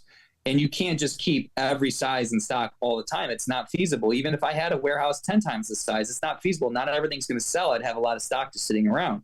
So we implemented, now the technology for DTG has gotten so good. I used to mess with DTG years ago, and it just was not that good. Now you have the ability to print one shirt full color. And I'm telling you right now, it's like going from DVD quality to 4K. And I mean that because the detail that a lot of our designs have, you could never get with DTG before.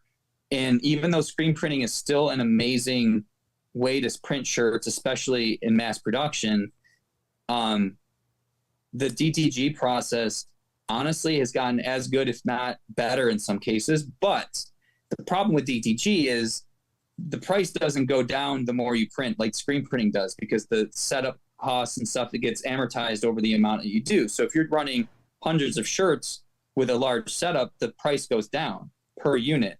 With DTG, you could print one or you could print 100. The price is going to be the same. Okay.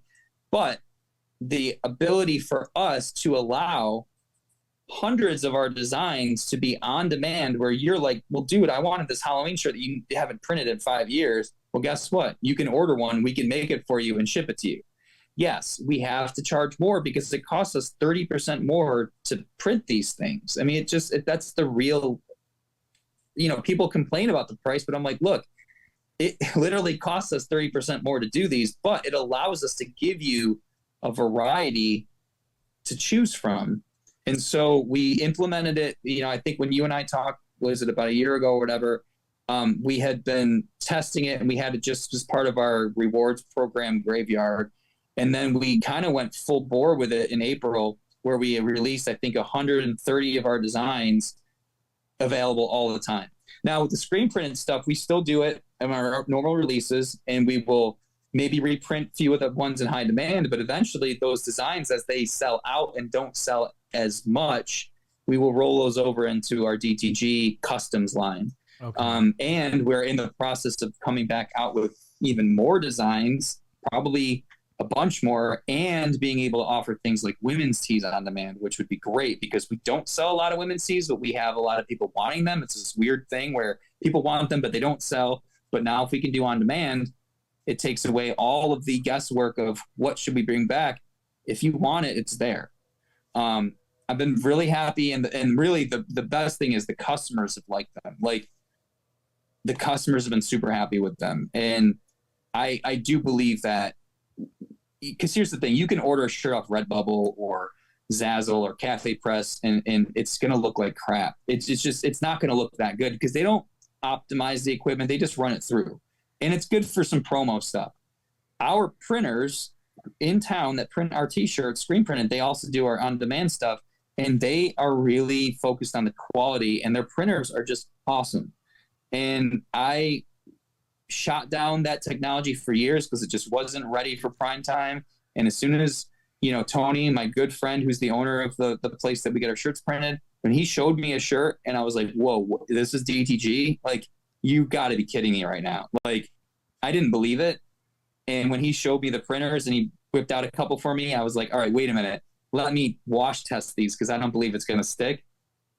I beat the shit out of those things, and they're still great. And I'm like, fine. And then we gotta start making this available because it's ready, Oh, when I saw them, they were definitely top notch.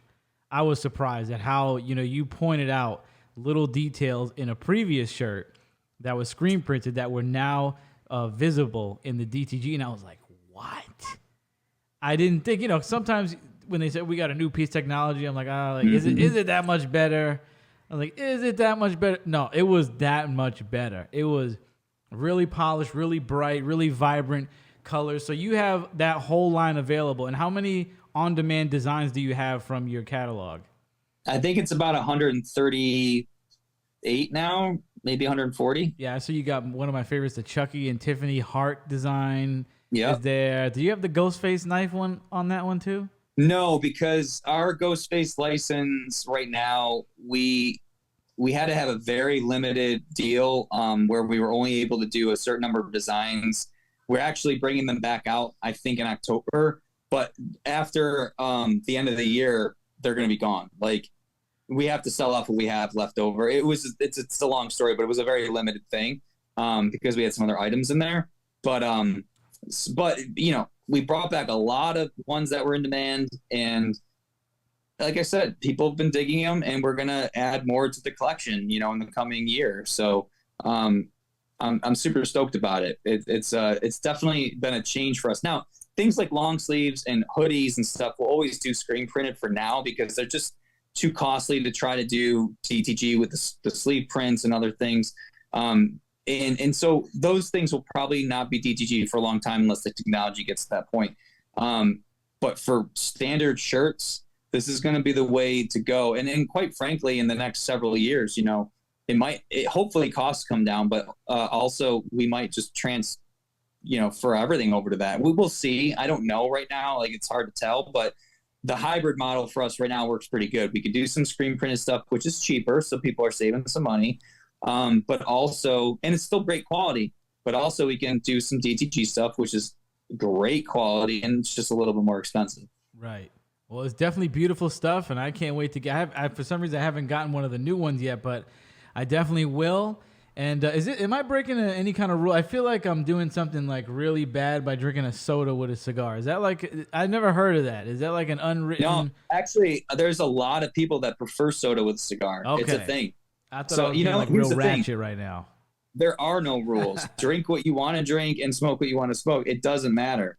Right. I would have done it anyway. I just didn't know if I was being ratchet as hell. And people are like, what the hell? I never heard of that. No, there's people that love Dr. Pepper, Coke. Oh, I've heard a lot of people that say it brings out certain flavors. I have had soda with cigar in the past. It's just something I don't generally do because I either want water or like bourbon or beer or something. But, right. you know, well, teach their own. I don't care. Maybe next time we'll do this, I'll have a bourbon or a scotch with you. That'll be nice. All right. I got to dive into that world yet. So thank you very much for doing this. Hang on before we, after I stop recording real quick, because I get some more info and everything. But anything you want to say before we get out of here? I had a great time. This was a great experience. First time really smoking a cigar on the podcast, and it was a great experience. Thanks for doing this. No, man, I just want to say thank you. I thought it was a great idea when you brought it up, and honestly, it was pretty exciting just to hang out and have a cigar and talk cigars. So it's different than what I'm usually doing. So it's I love it. I appreciate it. Now we're in the cigar tube world right now. Maybe somebody's watching this that is in the cigar tube world. They don't know anything about what we do, but they'll know. That's right.